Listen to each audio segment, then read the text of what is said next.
잠재적 영토 간의 선을 우리가 한반도라고 인식하고 있으니 우리 스스로가 얼마나 깔아먹느냐 이겁니다. 이런 정도의 잠재적 영토관을 갖고 있을 때에 언젠가는 이 땅을 찾을 수 있다라고 하는 얘기예요. 이렇기 때문에 공생국가를 만들어야 된다라는 얘기예요. 통일은 우리가 원하고 희망하면 오지 않겠는가. 근데 중요한 것은 외제 의존 통일은 불완전한 통일이 된다라고 하는 거예요.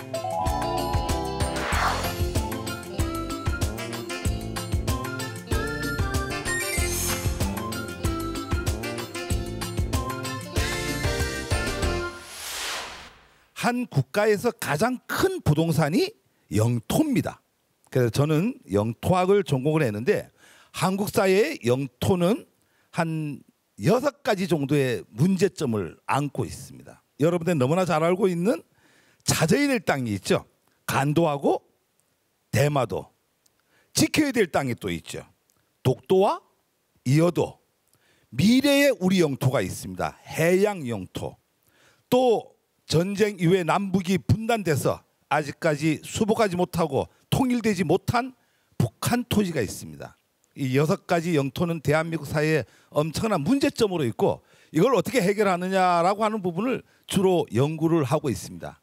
그중에서 북한 영토를 연구하다 보면은 이 통일론이라고 하는 이 개념이 나오고 이 통일론에 연결돼 갖고 북방 영토 뭐 우리가 간도 땅이라고 하는데 반드시 간도만은 아닙니다. 오늘 제가 여러분들 집중적으로 얘기할 연해주 문제라든가 이런 부분을 어떻게 기존의 우리 북한 토지하고 연결해 갖고 우리가 남북 통일을 이루겠는가. 그래서 남북한이 하는 통일이라고 하는 건 부분 통일이고 북방 영토까지 하는 통일을 완전 통일이라고 저희는 이렇게 명명하고 있습니다. 그래서 완전 통일이 되는 그날까지 여러분들이 지금까지 역사만 하셨다고 하면은 지금부터는 영토 문제에 좀 관심을 가지고 어떻게 하면 우리 영토를 바로 잡고 통일을 할 수 있을까? 오늘은 여러분들하고 그런 얘기를 갖고 얘기를 좀 해볼 수 있는 시간을 가져보겠습니다. 여기에 제가 잠재적 영토관이라는 말을 썼습니다. 뭐 여러분들이 모르는 용어들이 오늘 좀 몇 개가 좀 나올 거예요. 잠재적 영토관. 여러분들이 우리 대한민국은 영토 문제가 헌법의 제3조에 정해져 있죠. 이게 임시정부 헌법이 지금 헌법보다 훨씬 낫습니다. 헌법 제3조가 뭐라고 나와 있냐면 대한민국의 영토는 한반도와 부속 도서란다 이렇게 나와 있어요. 가장 중요한 게 영토학자로서 이제 가장 분하고 억울하고 이런 부분들이 바로 이 한반도라고 하는 용어예요. 여러분들은 뭐 일상적으로 늘상 쓰니까 한반도 하지만은 이 한반도라고 하는 용어는 나온 지가 얼마 안 됐어요. 신생 용어입니다. 이 용어는 반도라고 하는 개념은 없었죠. 반도의 정의는 삼면이 물에 있으면 반도라고 그래요. 이태리가 반도고 우리 여기 보고 한반도 이렇게 하는데 우리는 대륙 민족이기 때문에 반도라고 하는 개념이 없이 살았어요. 지금까지. 반도? 왜 반도예요 우리가? 우리 백두산을 중심으로 북방 영토하고 이 지금 살고 있는 남한까지 이렇게 했다 보니까 반도라는 개념이 있을 수가 없죠.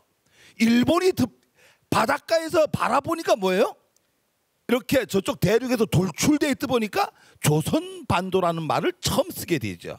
이 조선반도가 한반도가 되는 거는 1948년도에 재헌국회 때에 지금 국회에 가면은 속기록을 뒤져보면은 장병만 의원이라는 분이 있습니다. 장병만 의원이 이 당시에 제3조 영토항을 만들면서 일본이 지금까지 조선반도라는 말 썼으니까 우리는 조선을 쓰면 안 되고 한반도라고 명하자.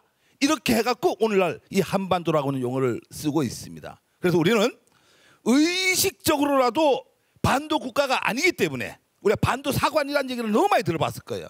우리는 반도 국가가 아니기 때문에 반도라는 말을 절대 쓰면 안 된다라고 하는 거죠. 그래서 앞으로 여러분들은 그 한반도라는 용어 대신에 대한국토라고 하는 용어를 써야 되는데 그 얘기는 좀 이따 하고 도대체 한반도가 어디서 어디까지가 한반도냐 이거죠. 가장 중요한 게. 이 한반도가 어디서 어디까지라고 하는 개념은 누구도 언급한 적이 없어요. 법률적으로도 정하고 학계에서 학문적으로도 여기까지가 한반도라고 정한 적이 없다라고 하는 거죠. 그런데 이미 여러분들 지금 머릿속에는 한반도가 그려지고 있다라고 하는 거예요. 눈 한번 감아 보실래요? 한반도 그림 한번 그려보세요. 눈 떠보세요. 여러분들이 아마 한반도를 그린 걸 이렇게 그렸을 거예요. 뭐 누구나 이렇게 그린다라고 하는 거죠. 이런 걸 뭐라고 하니까 잠재적 영토관이라고 합니다. 그러면 잠재적 영토관이라고 하는 건 우리 전 국민이 여기가 우리의 영토입니다라고 공동으로 인식하고 있는 걸 잠재적 영토관이라고 합니다. 여러분, 너무나 여러분이 잘 알고 있는 이스라엘 같은 경우에는 어떻게 됐죠?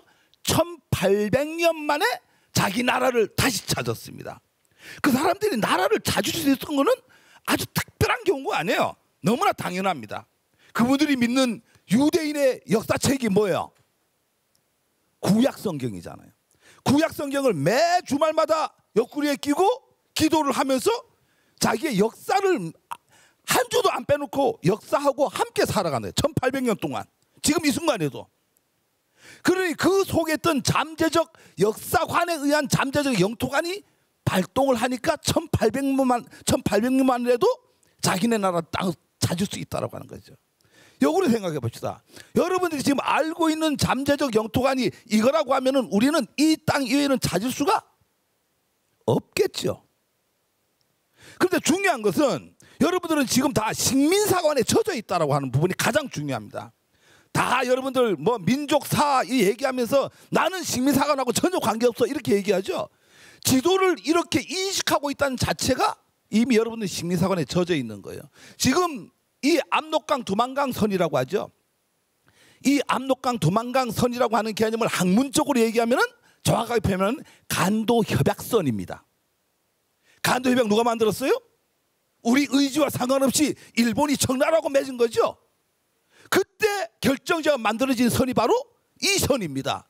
여러분들은 지금 일본이 만들어 놓은 간도 협약선을 우리의 영토라고 생각하고 잠재적 영토관으로 인식하고 있다고 하는 거예요. 이거를 깨닫지 못하면 우리는 저 위에 있는 북방 영토나 우리는 지금 그걸 어떻게 찾느냐 그런 고민을 하지 마세요. 좀 이따가 제가 어떻게 찾느냐, 독도를 지키는 것보다 간도를 찾는 게 더 쉽습니다. 그런데 중요한 것은 우리 국민들이 간도 땅을 우리 영토로 인식을 하지 않는다라고 하면은 우리는 그 땅을 찾을 수 없다라고 하는 거죠. 아까 이스라엘처럼 항상 역사를 옆구리에 끼고 그 땅의 역사를 인식을 할 때 그 땅은 언젠가 우리가 찾을 수 있다라고 하는 그런 논리입니다. 그래서 이 잠재적 영토화는 되게 좋죠. 지금 이 선을 뭐라고 하죠? 영토와 국토를 한번 얘기해 봅시다. 이거는 우리가 말하는 영토입니다. 영토라고 하는 것은 학문적으로 어떻죠? 한 국가의 국토 중에 영유권이 미치는 곳을 영토라고 합니다. 지금 대한민국의 영유권은 이까지가 미치고 있죠. 그런데 이건 어떻습니까? 이 이외에는 영유권이 미쳐요, 안 미쳐요? 안 미치잖아, 그죠? 이런 걸 우리는 국토라고 합니다. 국토는 법에 의한 영토를 국토라고 합니다. 그러면 지금 이게 국토니까 앞으로 이거를 한반도라고 부르지 말고 뭐라고 불러야 되겠어요? 대한국토라고 불러야 되겠죠. 그래서 한반도라고 하는 용어는 일제의 잔재고 압록강 두만강 선을 한반도로 인식하고 있는 자체가 일제의 잔재다라고 하는 개념을 여러분들이 인식하고 좀 가야 되겠다. 그래서 한반도 용어는 일본 시각이죠. 우리 대륙사관으로 반도국가에 대한 인식이 없습니다. 그러니까 법률적으로 우리 국토에 해당하기 때문에 대한국토라고 여러분 앞으로 불러주면 고맙겠습니다. 제가 아까 이런 얘기했죠. 한반도 어디까지냐? 압록강 두만강 선으로 여러분 알고 있죠. 이미 1700년대 지도에 보면 키친 지도입니다. 어디까지가 한반도예요? 그 조금 전에 한반도라고 하면 개념을 굳이 따진다고 하면 이렇게 돼 있잖아, 그죠? 그런데 우리는 스스로가 지금 이 선으로 이걸 당빌지도입니다. 1949년도에 만들어진 37년도 것도 있고 이런데 이거 49년도에 만드는 당빌지도입니다. 이 당빌지도에 보면 여기 안 보이는데 평안도 이렇게 써 있어요. 영어로 평안도 써 있는데 압록강이 어디예요? 이게 지금 압록강입니다. 이 선이. 근데 이 위에 올라가 있잖아요. 이렇게요. 애국에서조차 이거는 청나라 황제가 당빌 레지선이라고 하는데 저거를 레지 신부한테 의뢰를 해갖고 청황실에서 제작을 한 지도예요. 그래도 불구하고 우리는 밑에 있는 압록강과 두만강 간도 협약을 맺을 때 간도 협약선을 우리의 잠재적 영토간의 선을 우리가 한반도라고 인식하고 있으니 우리 스스로가 얼마나 깔아먹느냐 이겁니다. 그 한반도 위쪽이 우리의 영토라고 하는 가장 가까운 사례를 하나 들려드릴게요. 이게 뭐냐면은 45년도 8월 15일 날 뭐가 됐죠? 해방이 됐죠. 해방이 되고 난 뒤에 여러분들이 내용을 잘 모르는 내용이 있는데 이게 지금 우리 교과서 안 가르쳐준다. 이런 거는 하얼빈 조약이 맺어집니다. 하얼빈 조약은 소련과 중국과 북한이 맺은 조약이에요. 내용은 뭐 이거 볼 거 없어요. 내용 간단해요. 아까 그 간도 땅이 한국 거니까 북한한테 김일성이한테 줘라. 이거를 하얼빈 조약을 맺습니다. 그러면은 아까 얘기대로 이 뒤에 지도가 나오는데 이 대만 정부에서 몇 년 전에 공개를 한 겁니다. 계속 이게 그 대만 정부가 갖고 있다 공개를 안 했다가 몇 년 전에 공개한 건데 뭡니까? 이게 지금 북한 땅이거든요. 이 이외에 있는 안동구, 길림성, 길림구, 간도성의 간도구 이 세 개 이거 전부 북한 땅이니까 옛날에 조선의 영토였기 때문에 해방이 됐으니까 광복이 됐으니까 이 땅은 주자. 이래갖고 하얼빈 조약을 맺어갖고 사인을 다 합니다. 3개국이. 3개국이 사인을 하고 난 뒤에 48년도 2월 달에 평양협정을 맺죠. 평양협정은 러시아하고 중국은 빠지고 러시아하고 북한하고 김일성하고 맺습니다. 이 땅을 돌려주는 걸로요. 그래서 48년 7월 달부터 자치구가 만들어지죠. 이래서 북한이 실질적으로 여기에다가 무릉 지역에다가 정규군을 주둔을 시킵니다. 김일성 부대를요. 아주 가까운 얘기예요. 지금 먼 얘기 하지 말고 그 위쪽이 다 우리 땅이었다라고 하는 거예요. 그런데 이게 공산당이 이 대만 장개석에 물러가면서 공산당이 만들어지고 그 연변위원회가 간도 임시정부를 접수를 해버립니다. 이러므로써 이 땅이 날아가고 옛날 그냥 간도 해박선을 그대로 지금 이렇게 갖고 가는 이런 아픈 역사가 있습니다. 다시 얘기할게요. 한반도의 땅에 대한 북쪽의 경계선은 그 누구도 언급한 적이 없어요. 학문적으로도 법률적으로도 없습니다. 우리 머릿속에만 압록강과 두만강이 한반도라고 지금 이렇게 우기고 있는 거예요. 우리가 왜 그래야 됩니까? 우리 땅이 위에 이렇게 있는데 이런 어떤 역사적 근거를 보거나 모든 걸 봤을 때 위에까지 우리 땅이고 이미 애국의 이런 지도까지도 다 한국 땅이라고 하는데 우리만 바보같이 압록강 두만강의 간도 해박선을 우리 잠재적 영토 간으로 갖고 있으니 큰 문제다 이렇게 얘기합니다. 이 지도 멋있죠? 얼마나 멋있어요? 봉황의 지도입니다. 봉황의 나라 대고려국입니다. 1917년 양기탁, 정안립 독립투사들이죠. 이름 많이 들어봤죠? 그분들이 1917년, 1919년에 상해 임시정부를 만들기 전에 국가를 만들었어요. 어떤 국가를요? 대고려국이라는 국가를 만들었습니다. 그래 국기, 지도, 헌법, 국세 다 제작했어요. 국가도 있습니다. 이게 다 제작을 했는데 이 국가를 만들 때는 안중근 의사가 표방했던 동양평화론을 기본으로 해갖고 이 만주 땅, 그 당시에 만주 땅이 뭐예요? 청나라에 껐어요? 그 당시에 만주라고 하는 것은 주인이 없었어요. 그래서 이 땅에 살고 있는 사람들 기준으로 러시아 사람, 중국 사람, 일본 사람, 한국 사람 단 한국 사람이 가장 큰 커뮤니티를 갖고 있으니 한국 중심에서 국가를 만들어야 되겠다라고 해갖고 양기탁하고 정안립 이런 독립투사들이 어떻게 했죠? 이 국가를 대고려국을 만든 겁니다. 이 대고려국을 만들어갖고 이 대고려국을 만들 때 지도를 만들 때 뭐라고 하나니까 발해와 고구려의 고유의 판도를 발해와 고구려의 고유의 판도를 기준으로 대고려국의 영토로 삼자 이렇게 나옵니다. 역사적 근거가 있는 얘기예요. 이거 뭐 제 얘기 아닙니다. 그래서 이렇게 항상 만약에 예를 들어 잠재적 영토관을 우리가 이걸 갖고 있다고 하면 어떻게 되겠어요? 지금 땅을 뺏긴 지가 몇 년 안 돼요. 아직까지 몇백 년 안 됩니다. 예를 들어서 2000년 내에 찾자고요. 2000년 이내에도 찾으려고 하면 우리가 전 국민이 잠재적 영토관을 어떻게 해야 되겠어요? 이런 정도의 잠재적 영토관을 갖고 있을 때에 언젠가는 이 땅을 찾을 수 있다라고 하는 얘기예요. 그래서 여러분들 이 관계가 되게 중요한 관계니까 좀 하고 특히 이 대고려국에 좀 관심을 가질 거는 독립군의 유림들이 중심이 돼 갖고 국가 건설에 앞장을 섰다라고 하는 게 되게 하고 19년도에 상해 임시정부가 만들어지면서 이쪽에 관련된 대고류국을 움직이던 사람들이 합쳐져 갖고 그냥 사라져 버리고 많은 안타까움이 있죠. 자, 지금부터 본격적인 강의 들어갑니다. 이 지도는 국제법적으로 인정을 받을 수 있는 우리 지도입니다. 국제법적으로요. 그래서 그게 남한과 북한 이외에 있는 이 땅이 우리가 말하는 간도 땅인데, 붉은색으로 되어 있는 게 중국이 현재 점유하고 있는 땅이고, 하늘색으로 되어 있는 게 러시아가 점유하고 있는, 여러분들이 알고 있는 연해주라고 하는 지역입니다. 그래서 이 땅이 제가 뭐라고 했어요? 국제법적으로 대한민국 영토다 이거죠. 이건 국제법에서 충분히 지금도 만약에 우리가 제소를 한다면 충분히 이길 수 있는 관련 근거가 있다라고 하는 거예요. 자, 이게 무슨 얘기냐니까, 지금부터 여러분들하고 이 지도가 어떻게 해갖고 남한만 남는 이런 지도가 되느냐, 이 과정을 아주 간단하게 한번 살펴볼 수 있도록 하겠습니다. 영토 축사의 아픈 역사입니다.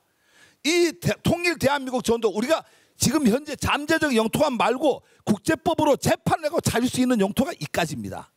이거는 무슨 얘기냐면은, 여러분들이 알고 있는 영토의 개념은 고구려 뭐 그 이상 당군 시대까지 다 찾으면 좋지만은, 국제법적으로 우리가 땅을 찾는다고 하는 거예요. 국제법에 의하면은 어떻게 돼? 땅은 선에서 연결이 돼줘야 됩니다. 그냥 고려 시대나 고구려 시대는 어떻죠?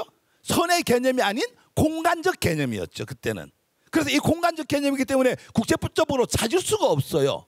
그러면은 국제법적으로 찾는다라고 하는 것은 두 가지 전제가 먼저 우선되어야 됩니다. 학문적으로. 첫 번째로는 선의 개념에서 경계가 있어야 된다. 두 번째로는 양국이 도장을 찍어갖고 합의가 돼서 써야 된다. 그럼 어떻게 써요? 양국이 이 선에 의해서 경계를 하자. 이게 경계다, 국경이다. 이러면은 대한민국 역사책에 나오는 최초의 그렇게 만든 경계선이 바로 이 선입니다. 그래서 여러분들은 이 선을 잘 알아야 되는데, 이게 바로 1627년에 정묘혈란 때죠. 정묘혈란 때 우리가 청나라가 후금이죠. 그다음 정확하게 후금이 내려와서 어디로 가죠? 강화도에 갑니다. 이 뒤에 보면은 나오는데, 강화도에서 어떻게 하죠? 검은 소 한 마리하고 검은 말 한 마리 목을 쳐갖고 제사를 지내죠. 그리고 형제의 맹세를 합니다. 그걸 강도회맹이라고 합니다. 그래서 양나 국가가 인정을 하죠. 강도회맹에 가장 중요한 거는 하나만 읽어볼게요. 이 강도회맹 제3조에 뭐라고 나오니까, 조선국과 청국은 서약하노니 양국은 이미 강화하였기에 지금부터 양국은 서약을 지키고 각자의 강력을 봉하여 보존하기로 한다. 각전봉강이라는 말이 나오죠. 이 각전봉강에서 바로 이 선이 유조변책선입니다. 그냥 간단하게 유조변책은 책이 뭔지 알죠? 담장이에요. 유조, 버드나무를 목책과 토책, 그러니까 돌무덤이야. 돌무덤하고 목책을 세우고 거기다가 뭘 심냐면은 버드나무를 심습니다. 지금도 이 버드나무의 줄기는 있습니다. 지금도 이 유조변책선은 존재하고 있어요. 여러분들 다른 데 여행 가지 마시고 이 유조변책 따라서 한번 산만리 한번 해보세요. 너무 재밌다라고 하는 거죠. 유조변책이 아직까지도 존재하고 있다라고 하는 거예요. 그래서 이 각전봉강에 대해서 역사에 나오는 거를 양국 왕이 거기에다가 서명을 함으로써 대한민국 최초의 국경이 만들어지는 이 선입니다. 그래서 이게 만들어 놓고 뭐 조금 역사적 개념을 얘기한다고 하면은, 이렇게 만들어 놓고 심양에서 후금이 어디로 가죠? 청나라로 하고 베이징으로 넘어가죠. 잘 알다시피 후금은 만주족이 만들다 보니까 인원이 어떻죠? 적죠. 인원이 적다 보니까 그 심양 지역에 있다가 베이징으로 북경으로 넘어가다 보니까 겁이 나잖아. 이쪽에 다 쳐들어올까 봐. 그러니까 여기 지역을 뭘로 만드니까 봉금지대로 만들어 버립니다. 우리도 안 넘어갈 테니까 너네도 넘어오지 말아라. 왜 그랬겠어요? 우리가 아까 얘기했지만 적은 인원이 한족을 상대로 해갖고 내려가다 보니까, 북경으로 내려가다 보니까 거기를 뒀다가는 도저히 될 수 없으니까 너네는 압록강 이상을 넘어오지 말아라. 우리도 이 유조변책선 이상 안 넘어갈게.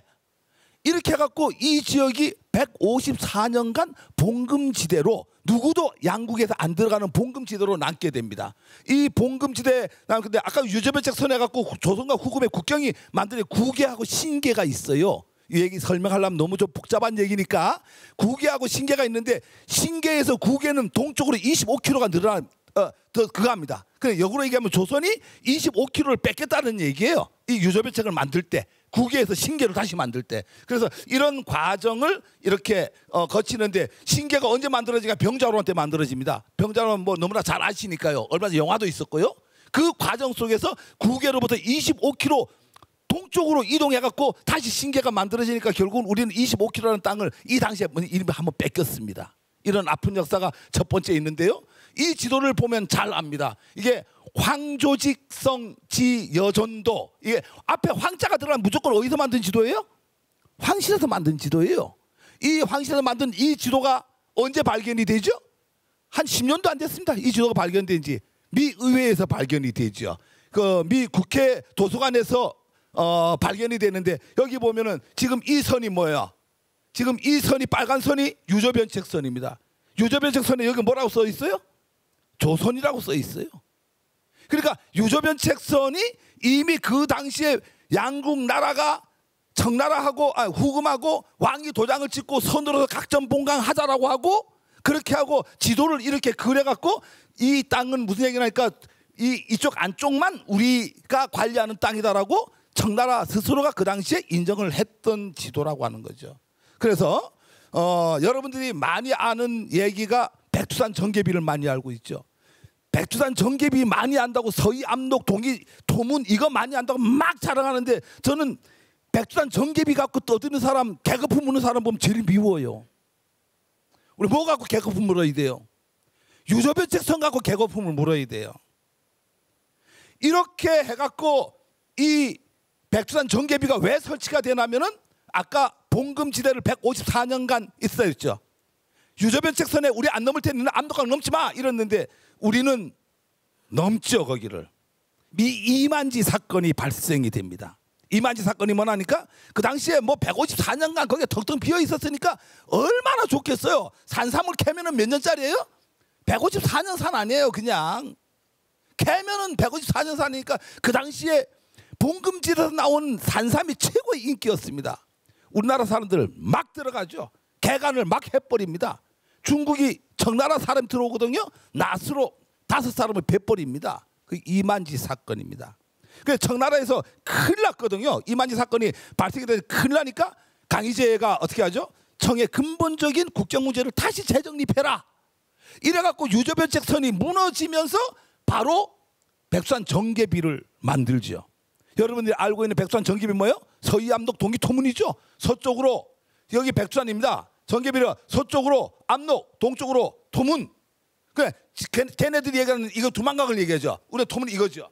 그런데 여러분들이 왜 내가 백두산 정계비 갖고 열 올리지 말으라고 하느냐? 우리는 유조변책선을 갖고 충분히 국제법적으로 이길 수 있는데도 불구하고 백두산 정계비를 갖고 떠들면 앉아갖고 우리는 서간도를 잃어버리는 거예요. 아까 여기가 뭐라 그랬어요? 봉금지대라 그랬잖아, 그죠? 봉금지대인데 누가 개간을 하나요? 우리 국민들이 올라가 다 개간을 했어요. 조선인들이 올라가서 거기를 다 개간을 했다고요. 그런데 안 되겠다 싶으니까 강희제가 여기다가 다시 백두산 정계비를 세우라고 하는 거예요. 힘이 약하다 보니까 백두산 정계비를 세우라고 하고 세웠는데, 세우자마자 우리는 뭘 뺏겨버려요? 서간도를 뺏겨버리는 거예요. 뭘 그렇게 백두산 정계비 갖고 열을 올리면서 서희, 압록, 동이, 토문을 갖고 아는 척하고 역사를 아는 척 하십니까? 뺏긴 역사를 갖고요. 예, 우리는 백두산 정계비는 우리 학문적으로는 국경이 아니라고 합니다. 백두산 정계비 뭐예요? 양쪽 나라 왕이 도장 찍었어요? 뭐 서류를 만들었어요? 비석 하나 세운 거예요. 그걸 갖고 역사를 한다는 사람은 입에 개거품을 물고 이걸 갖고 자랑하고 내가 더 많이 아느니 이도백수 어떠느니 오도백화가 어떠느니 이도백화가 어떠느니 갖고 얘기를 한다라고 하는 창피한 얘기입니다. 영토의 의식이 전혀 없는 사람들이죠. 여러분들 앞으로 백두산 정계비 갖고 신경 쓰지 마세요. 우리 유조변책선이 있습니다. 국제법으로 인정받을 수 있는. 이래서 앉아갖고 이걸 뺏기는데, 이걸 서간도를 사실상 뺏기고 난 뒤에 1885년도에 을류관계회담을 열죠. 을류관계회담을 열고 1887년도에 정예관계회담을 열어요. 여기서 유명한 얘기가 나오죠. 누가 나옵니까? 이중화 선생이 갑니다. 오두가단 국강불가축. 내 목을 자를지언정 조국의 영토는 축소할 수 없다라고 하고 마지막 버티죠. 국경회담이 불발이 됩니다.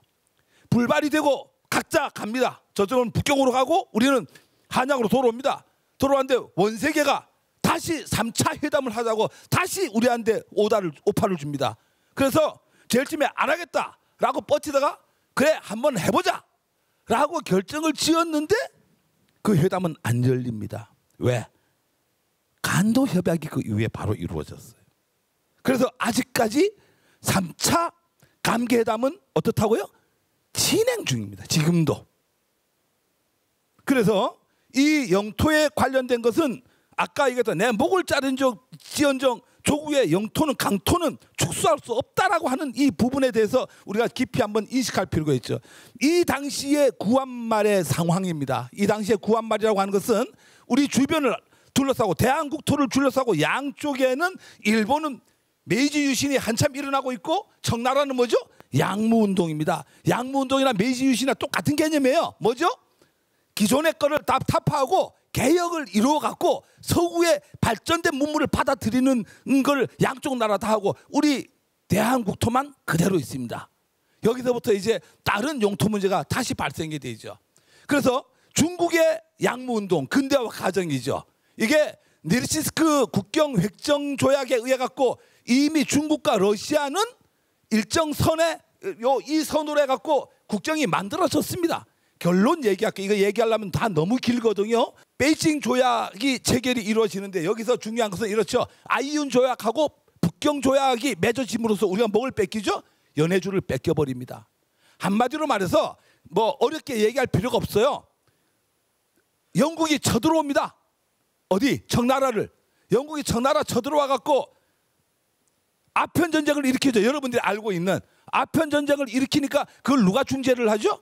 러시아가 중재를 해요.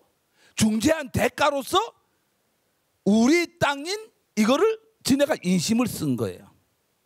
우리 땅인 연해주를 중재를 했다라고 하는 그 감사의 표시로 북경 회담을 통해 갖고 이 땅을 러시아한테 줘버린다라고 하는 거예요.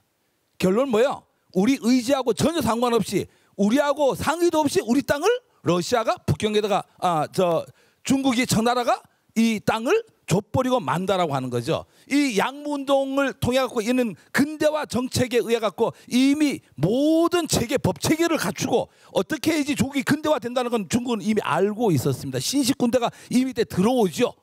이런 개념에서 조선은 계속 잠을 자고 있습니다. 결국은 뭐예요? 아이윤 조약하고 북경 조약으로 인해 갖고 어떻게 되죠? 아까 이 선에서 백두산 전개비가 만들어지면서 서간도를 뺏겨버리고요. 우리하고 전혀 관계없이 북경 조약과 아이온 조약 그 두 개 우리하고 상관없는 조약이에요. 그 조약은 무슨 조약이에요? 지네가 청나라가 영국한테 당하는 얘기예요. 아편 전쟁을 해서 다 뺏기게 생겼으니까 어떻게 하죠? 청나라가 와갖고 러시아가 내려와갖고 뭐라고 하죠? 너네 저쪽 홍콩만 갖고 이건 본토 건드지 마. 이쪽에 텐진 쪽하고 정리를 다 해준 거예요. 그 감사의 표시로 청나라는 연해주를 러시아한테 떼줍니다. 우리하고 전혀 관계없이 힘의 논리에서 싸움하면 안 해보고 서간도를 뺏기고 싸움하면 안 해보고 연해주를 뺏기는 아픈 역사입니다. 그리고 난 뒤에 일본은 대정봉환이 이루어져 1867년도에 뭐 이거 짧게 얘기하면은 대정봉환과 반적봉환만 아시면 돼요. 대정봉환이라고 하는 거는 뭐냐니까 국가를 전황한데 바치는 겁니다. 마쿠 세대가 끊어지고 모든 거를 전황한데 바치는 거고 메이지 유신이 바로 68년도에 일어나죠. 그래서 막번 체제를 무너뜨리고 왕정 복구를 이런 변혁이죠. 서구화를 일으키는 유신이 일어나는 거고 그 다음 해에 뭐가 일어나죠? 제일 중요한 게 바로 반적봉환입니다. 국가의 3대 요소가 뭐예요? 영토와 국민과 주권이죠. 그 주권을 빼고 나면 뭐 있어요? 영토와 국민입니다. 국민을 관리하는 건 뭘로 관리해요? 호적으로 관리하죠. 영토를 관리하는 건 뭘로 관리해요? 지적으로 관리합니다. 그 양적이라 그래. 이걸 반적이라고 합니다. 그래서 이 마쿠 시대에 메이지 유신이 일어날 때 뭘 하냐면은 반적봉환이 일어납니다. 이거는 대마도만 일어나는 게 아니고 일본 전역에서 반적봉환이 일어난다라고 하는 거죠. 그러니까 영지들이 국민과 땅을 전황한데 바치는 이 행위가 일어난다라고 하는 거죠. 뒤에 조금 더 자세히 나오는데요. 일본의 판적봉안하고 대마도의 판적봉안은 틀립니다. 이 판적봉안은 뭐냐니까 다이묘들이 일본 천황에 자신의 영지와 영민을 이렇게 판적을 갖다 바치는 거예요. 천황한데 바칠 때에 일본 내의 판적봉안이라고 하는 것은 뭐죠? 판적봉안 봉답서에 땅과 백성 모든 것을 천황의 것이므로 당연히 반납하고 천황의 처분에 따르겠습니다. 이렇게 하면서 영지와 영민을 바칩니다. 그런데 여기에 보면은 대마도의 판적봉안은 조금 내용이 틀립니다. 어떻게 틀리느냐? 이 내용을 보면 대마도가 어느 나라 땅인지 어떻게 알겠어요? 금방 알 수가 있죠. 한번 읽어볼까요? 조선에 대하여 번신의 예를 갖추어 수백 년간 굴욕을 받았으니, 이 얘기가 무슨 얘기예요? 어느 나라 땅이라는 얘기예요? 조선 땅이라고 하는 줄 준하가 얘기했어요. 종이지한데 받으면서, 이거 원래 어느 나라 사람이 부산에 넘어간 송씨예요. 송씨. 송씨가 뭐라고 하죠? 송씨 앞에 꿀 안 지켜놓고 칼을 갖다 들어대고 뭐라고 얘기를 하냐면은 조선에 대한 번신의 예를 갖추어 수백 년간 굴욕을 받았으니 분함이 이루 말할 수 없다. 지금의 서계부터 조선이 주조해준 도서 대신에 일본 조정이 만들어진 새로운 도장을 사용한다. 이렇게 얘기를 해요. 이렇게 하고 칼을 들어대고 하니까 이 판적봉안을 이루어서 줌으로써 어떻게 되죠? 우리 의지하고 전혀 상관없이 뭐가 날아가요? 또 대마도가 또 날아가게 되는 거예요. 그러니까 양무운동을 통해서 연해주가 날아가고 메이지 유신을 통해 갖고 대마도가 날아간다라고 하는 거죠. 영토가 계속 줄어드는 거예요. 그냥. 그래서 대정봉안과 메이지 유신, 대마도 상실 판적봉안을 통해서 69년도에 1869년도에 이때부터 이제 본격적으로 이제 정한론이 일어나고 이런 어떤 관계들이 만들어집니다. 결국은 아까 얘기대로 백두산 정계비 때문에 서간도 날아갔죠. 아이윤 조약 때문에 뭐가 날아가요? 연해주 날아갔죠. 그 다음에 대마도는 일본의 유신 때문에, 메이지 유신 때문에 판적봉안을 통해서 대마도가 날아갑니다. 이렇게 이 시기에는 이런 어떤 지도가 또 다시 만들어지죠. 그 다음에 간도 협약이 나옵니다. 제가 이건 뭐 길게 할 수가 없어요. 뒤에 통일에 관련된 얘기를 하려고 하다 보니까 이 영토의 축소의 아픈 역사를 모르고는 그 얘기를 할 수가 없는 거예요. 그래서 이 간도 협약이 1905년도에 을사늑약이 만들어지죠. 우리의 애교권을 뺏어가죠. 애교권을 줬는데 이놈들은 사기를 치죠. 어떻게 사기를 치죠? 애교권을 갖고 와서 우리나라 땅을 어떻게 했어요? 팔아먹죠. 어떻게 팔아먹어요? 이 뒤에 보면은 동삼성 6안이라고 하는 개념에서 팔아먹습니다. 그래서 전 5안은 앞에 5개 안은 일본이 중국한테 받는 겁니다. 뭘 받죠? 뭐 결론적으로 얘기하면 채굴권하고 당광 채굴권하고 철도 부속권, 남만주 철도 부속권을 받습니다. 받고 우리의 영토인 압록강, 두만강 이북에 남아있는 간도를 어떻게 하죠? 주는 거예요. 맞바꾸는 거예요. 애교권 을사늑약 갖고 애교권 갖고 가고 1909년도에 이런 9월 8일 날에 이런 행위를 일본이 걸칩니다. 그래서 바로 나온 지도가 바로 이 지도입니다. 여러분들은 지금 이 지도를 우리의 영토라고 지금 하고 있죠. 결국은 이 잠재적 영토안이 갖고 있는 이 지도를 보면은 얼마나 억울합니까? 여기에 유저변책선이 분명히 존재했는데도 불구하고 1712년도에 백두산 정계비를 통해서 서간도가 날아가고 아이온 회담과 북경 회담, 북경 조약 때문에 그 우리가 관계없는 조약이에요. 그것 때문에 연해주가 날아가고 다시 양무운동에 의한 양무운동 때 연해주가 날아가고 그 다음에 뭐예요? 일본이 메이지 유신 때문에 판적봉안을 통해서 대마도가 날아가고 1905년도에 을사늑약에 의거해갖고 1909년도 9월 8일 날에 간도 협약을 맺죠. 간도 협약을 맺어서 우리 땅을 압록강, 두만강 이북을 줘버리고 철도 부솔권하고 탄광 채굴권을 받고 팔아버리는 거예요. 남의 땅을. 작물이죠, 작물. 물론 을사늑약이 무효이기 때문에 간도 협약은 어떻게 되죠? 자동 무효입니다. 그래서 이게 지금 남는 거예요. 여러분들은 이걸 지금 우리가 잠재적 영토안이라고 인식을 하고 있으니 우리 스스로가 얼마나 답답합니까? 이외에 국제법으로 지금 동그라미 치고 다 찾을 수 있는 땅들이라고 하는 거죠. 국제법적으로요. 그럼에도 불구하고 우리 인식 속에 잠재적 영토관이 없다라고 하면은 우리는 찾을 수가 없습니다. 그래서 여러분들 아까 그 지도를 좀 잘 봐주시고요. 여기가 끝이 아니죠. 우리하고 상관없이 1950년에 1월 달에 어떻게 되죠? 1월 달에 딘 애치슨 국무장관이 애치슨 라인을 선언합니다. 애치슨 라인이 다른 거 아니에요. 미국은 극동을 방위하는데 극동 방위선입니다. 이까지는 우리가 보호하고 이쪽은 보호 안 하겠다라고 하는 게 애치슨 라인이에요. 이 지금 선이 애치슨 라인이에요. 그래서 일본 구릴 알류산 열도로 해갖고 일본으로 해갖고 여기도 대만도 빠지고 필리핀 이쪽을 지키겠다. 전쟁이 나면은 이걸 지키겠다라고 선언합니다. 선언 안 해도 되는데 선언을 해요. 선언을 하니까 그 선언을 하니까 누가 들어요? 김일성이가 듣습니다. 김일성이가 봤을 때 어떻습니까? 찬스잖아요. 바로 어디로 가죠? 바로 모스크바로 달려가죠. 형님, 미국이 남한을 포기했습니다. 우리 내려갑시다 라고 오판을 하는 거예요. 그래서 결론적으로 얘기하면 애치슨 장관 국무장관이 잘립니다. 그 문제 때문에.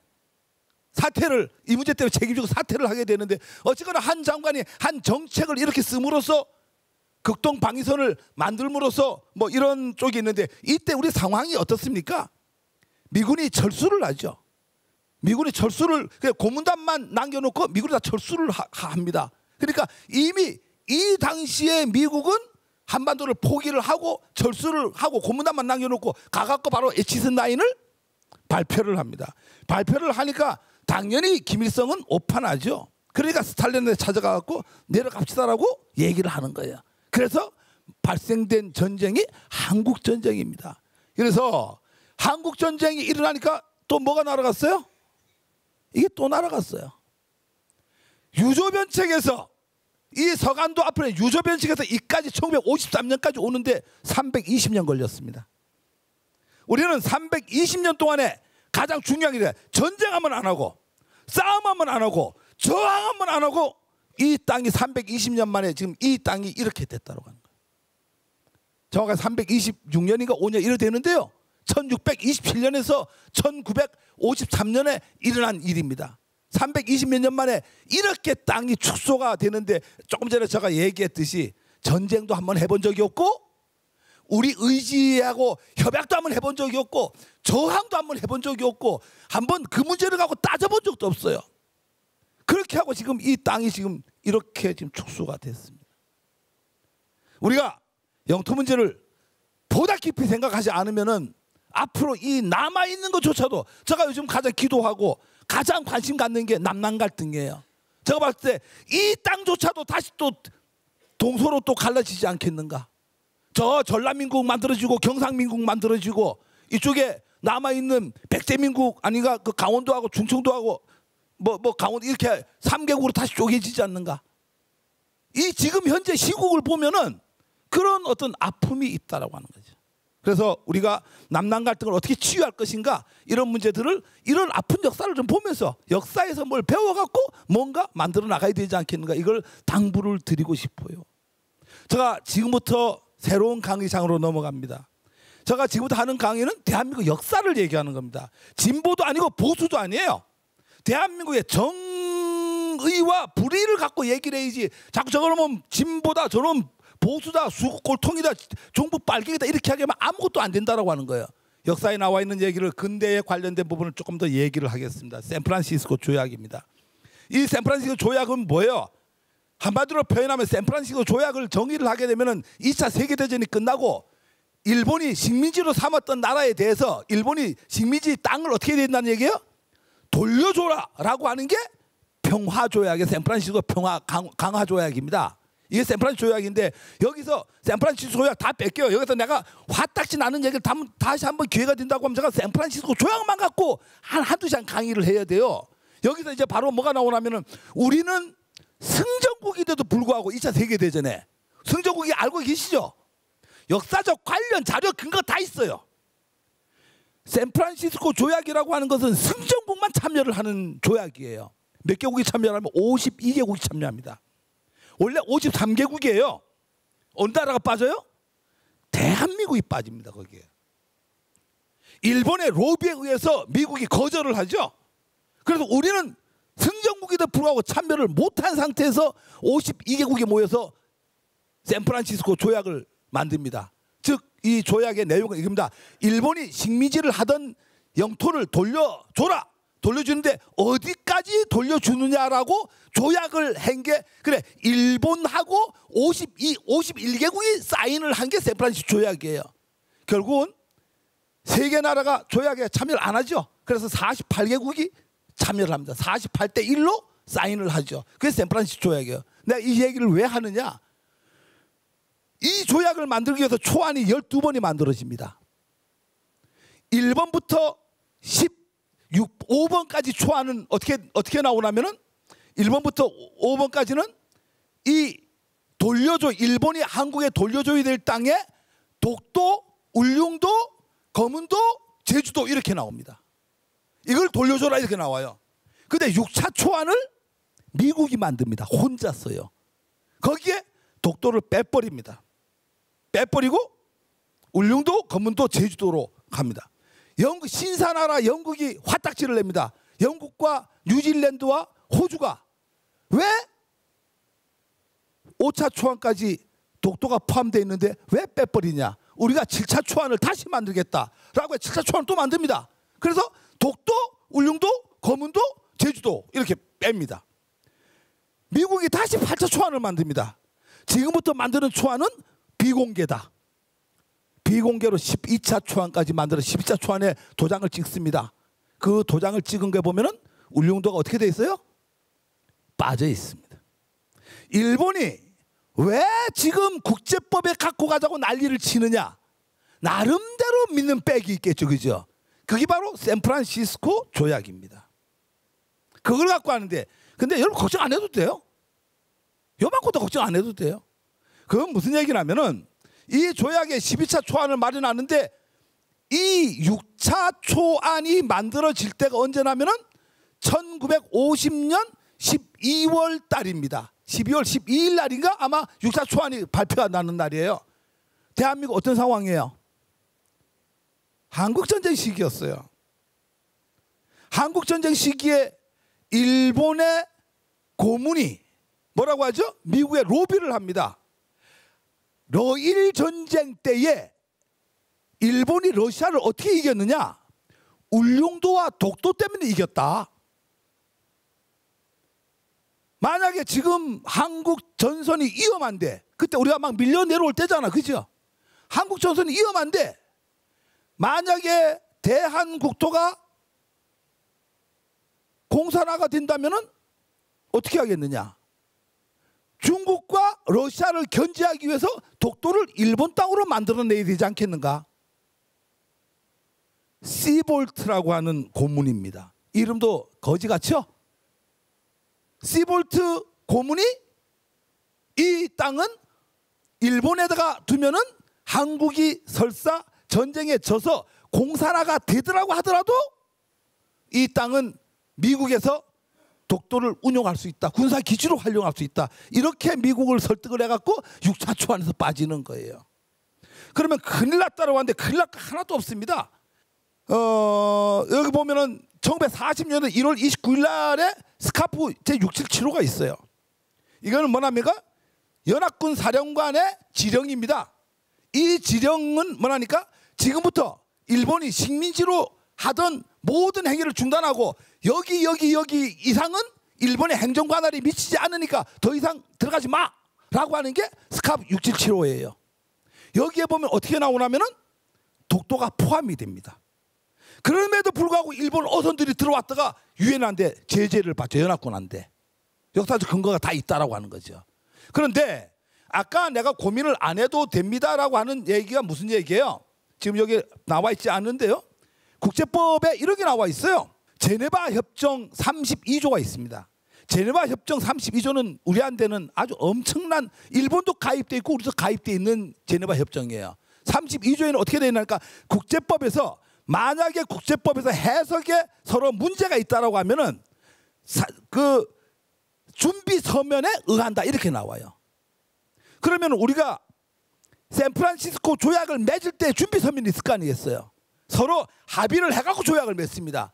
그 준비 서면에 보면은 독도가 포함이 돼 있어요. 그런데 국제법적으로 샌프란시스코 조약에 독도가 빠져 있다라고 하더라도 지금 국제법적으로 문제가 발생되면은 양국이 해결이 안 될 때는 제네바 협정 제 32조에 32조에 따라서 결정한다 이렇게 나오는데, 제네바 협정 제 32조에 나와 있는 대로 하면은 이 샌프란시스코 조약을 맺을 때의 준비 서면이라는 게 있어요. 그 준비 서면에 보면은 독도가 포함되어 있기 때문에 우리가 국제법으로 마지막까지 가면 우리가 이길 수 있다, 이렇게 여러분들이 인식을 하면 되겠습니다. 결국은 샌프란시스코 조약 때문에 지금 뭐예요? 이 독도 문제가 분쟁 지역화되고 있다라고 하는 거예요. 그러니까 분쟁 지역은 아닙니다. 그래서 이 얘기하려면 너무 긴 거예요. 다시 한번 정리해 보겠습니다. 제가 여러분들한테 아까 얘기했던 대고려국에 관련된 잠재적 영토 간의 지도는 이렇게 생겼습니다. 그런데 1627년도에 국제법에 맞는 유조변 지도가 이렇게 생겼습니다. 우리가 백두산 정계비 때문에 이만지 사건으로 인해 갖고 봉금지대에 우리가 개간을 하다 보니까 강희제가 안 된다라고 해갖고 백두산 정계비를 만드는데, 정계비를 만드니까 우리가 서간도를 뺏겨버렸죠. 그리고 우리하고 전혀 관계없이 아이윤 조약이 만들어지고, 이건 아이윤 조약 결정적으로 이거는 북경조약입니다. 북경조약. 아이윤 조약 다음이죠. 북경조약 때문에 다시 연해주를 뺏깁니다. 그렇게 하고 여기서 일본이 메이지 유신이 일어나면서 대마도를 뺏겨버립니다. 그리고 다시 을사늑약 1905년도에 을사늑약에 의해서 1909년도 9월 8일 날에 간도 협약을 맺으면서 다시 압록강 두만강선 이북을 다 뺏겨버립니다. 그러고 에치센 라인에 의해서 김일성이 오판을 하고 한국전쟁이 일어나면서 북한이 날아가 버립니다. 320년 만에 지금 이런 지도가 지금 요만하게 됐습니다. 같은 사이즈예요, 전부요. 아프지 않아요? 이게 우리 현실입니다. 아까도 얘기했죠. 전쟁 한 번 안 했어요. 저항 한 번 안 했어요. 나라 대 나라 협약 한 번 안 했습니다. 그렇게 하고 가만히 앉아갖고 지금 이렇게 됐다라고 하는 얘기예요. 제가 아까도 얘기했지만 이런 우려가 계속된다라고 하면 남남 갈등 때문에 또 동서가 어떻게 될지 모른다는 그 생각을 하게 되면은 잠을 잘 수가 없는 게 현실입니다. 그래서 여러분들 이런 고민을 함께 해주시고요. 광복이 됩니다. 분단이 다시 되죠. 이 얘기하면 너무 깁니다. 카이로 회담만 얘기할게요. 카이로 회담은 다른 거 없어요. 특별 조항이 나오죠. 한국의 미래에 대해서 언급하고 독립을 보장하는 국제적 합의하였다.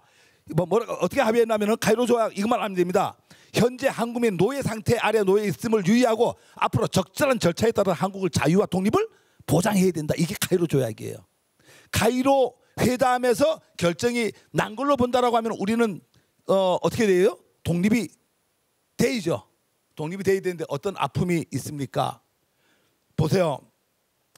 2차 세계대전으로 인해 갖고 우리만 없어진 나라가 아니라 문제가 된 게 아니라 일본만 문제된 게 아니라 진 나라가 또 하나 있죠. 어느 나라예요?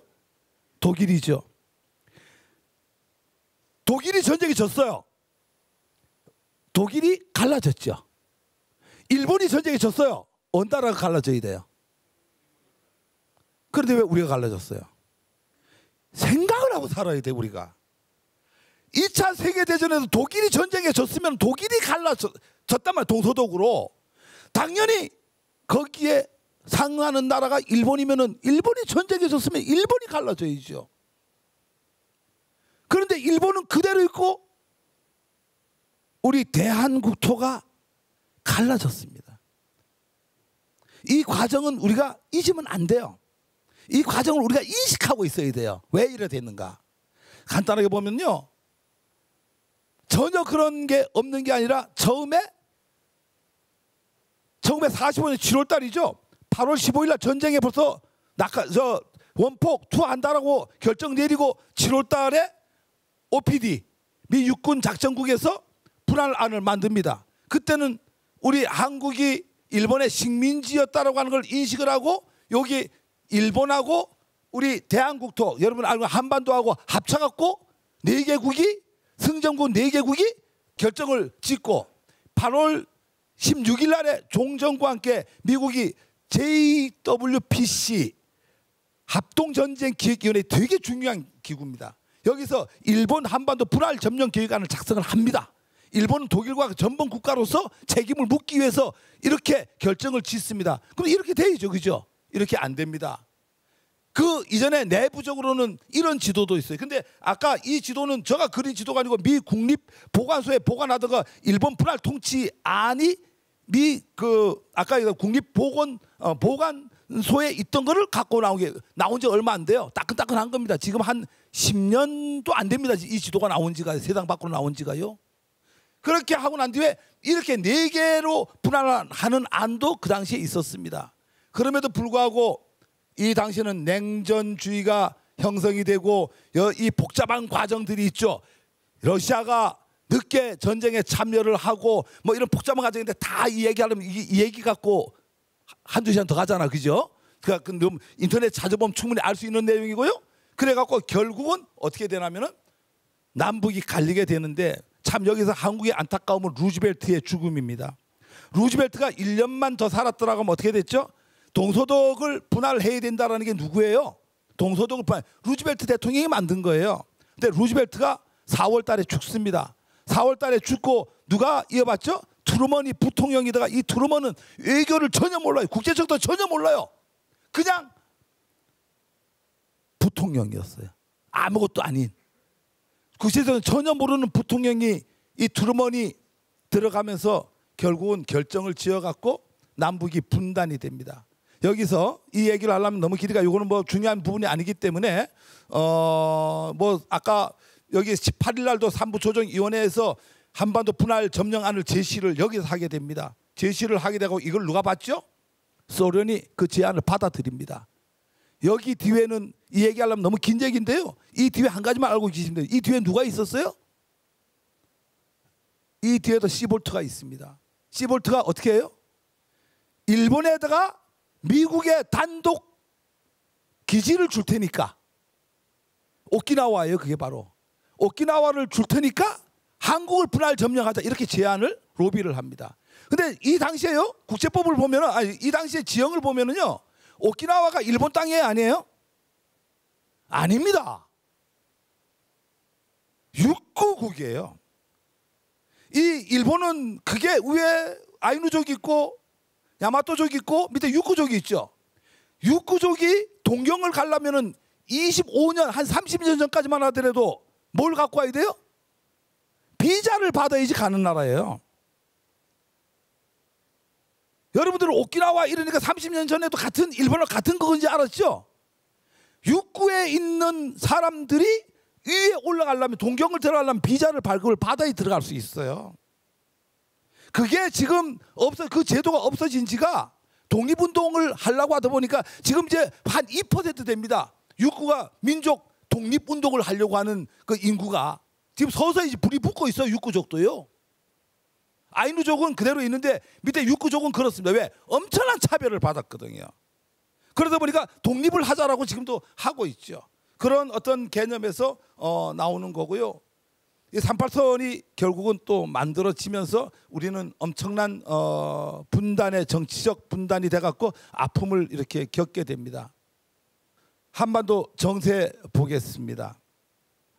지금 이게 2차 세계대전 이후에 엄청난 지금 이 분열 사태가 이 동북아시아 쪽, 동아시아 쪽에 일어나고 있습니다. 지금 14개인데 16개입니다. 제가 2개 그리다가 빠뜨려 먹었어요. 16개 지역에서 지금 일어나고 있는데 이 얘기 하려면 뭐 너무 긴 얘기가 되니까요. 자, 통일에 대해서 오늘 여러분들 이거 하나만 좀 인식하고 갔으면 좋겠어요. 재인식해야 될 거. 우리가 흔히들 북한 붕괴 얘기를 많이 합니다. 북한이 붕괴되면 어떻게 되죠? 통일이 되죠. 그렇게 얘기하지 마시라고 하는 거예요. 북한이 붕괴가 되면은 영구 분단이 됩니다. 북한은 우리의 통일의 대상이지 북한은 절대 붕괴의 대상이 아니다라고 하는 거예요. 왜 그러느냐? 국제법적으로 좀 정확하게 인식을 하고 갔으면 좋겠어요. 지금 남북한 관계는 정전협정 상태예요. 여러분들이 알기 쉽게 이해하려고 하면 휴전협정 상태입니다. 그러면 이 휴전협정이라고 하는 걸 따져보자고요. 휴전협정 당사자가 어느 나라예요? 당연히 일반 사람들이 한국이 휴전협정 당사자인지 알고 있다고 하는 거죠. 아닙니다. 휴전협정은 한국은 빠져 있어요. 누구예요? 미국과 중국과 북한입니다. 이 세 개의 나라가 휴전협정에다가 사인을 합니다. 자, 보세요. 한국은 없어요. 북한이 붕괴가 됐습니다. 휴전협정문 읽어보셨어요? 좀 읽어보세요. 휴전선 미만은 이 남은 누가 관리를 해요? 미국이 관리를 하죠. 휴전선 이 부분 누가 관리해요? 중국이 관리합니다. 북한이 붕괴가 됐어요. 누가 관리해요? 그런데 무슨 통일이 돼요? 무슨 통일이 됩니까? 자동 진주권이 있어요. 무슨 진주권요? 자동 진주권. 뭐에 의해서요? 휴전협정에 의해서. 정확한 명칭은 정전협정에 의해서 자동 진주권이 있습니다. 미국이 들어갈 수 있어요? 못 들어가요? 죄송하지만 못 들어갑니다.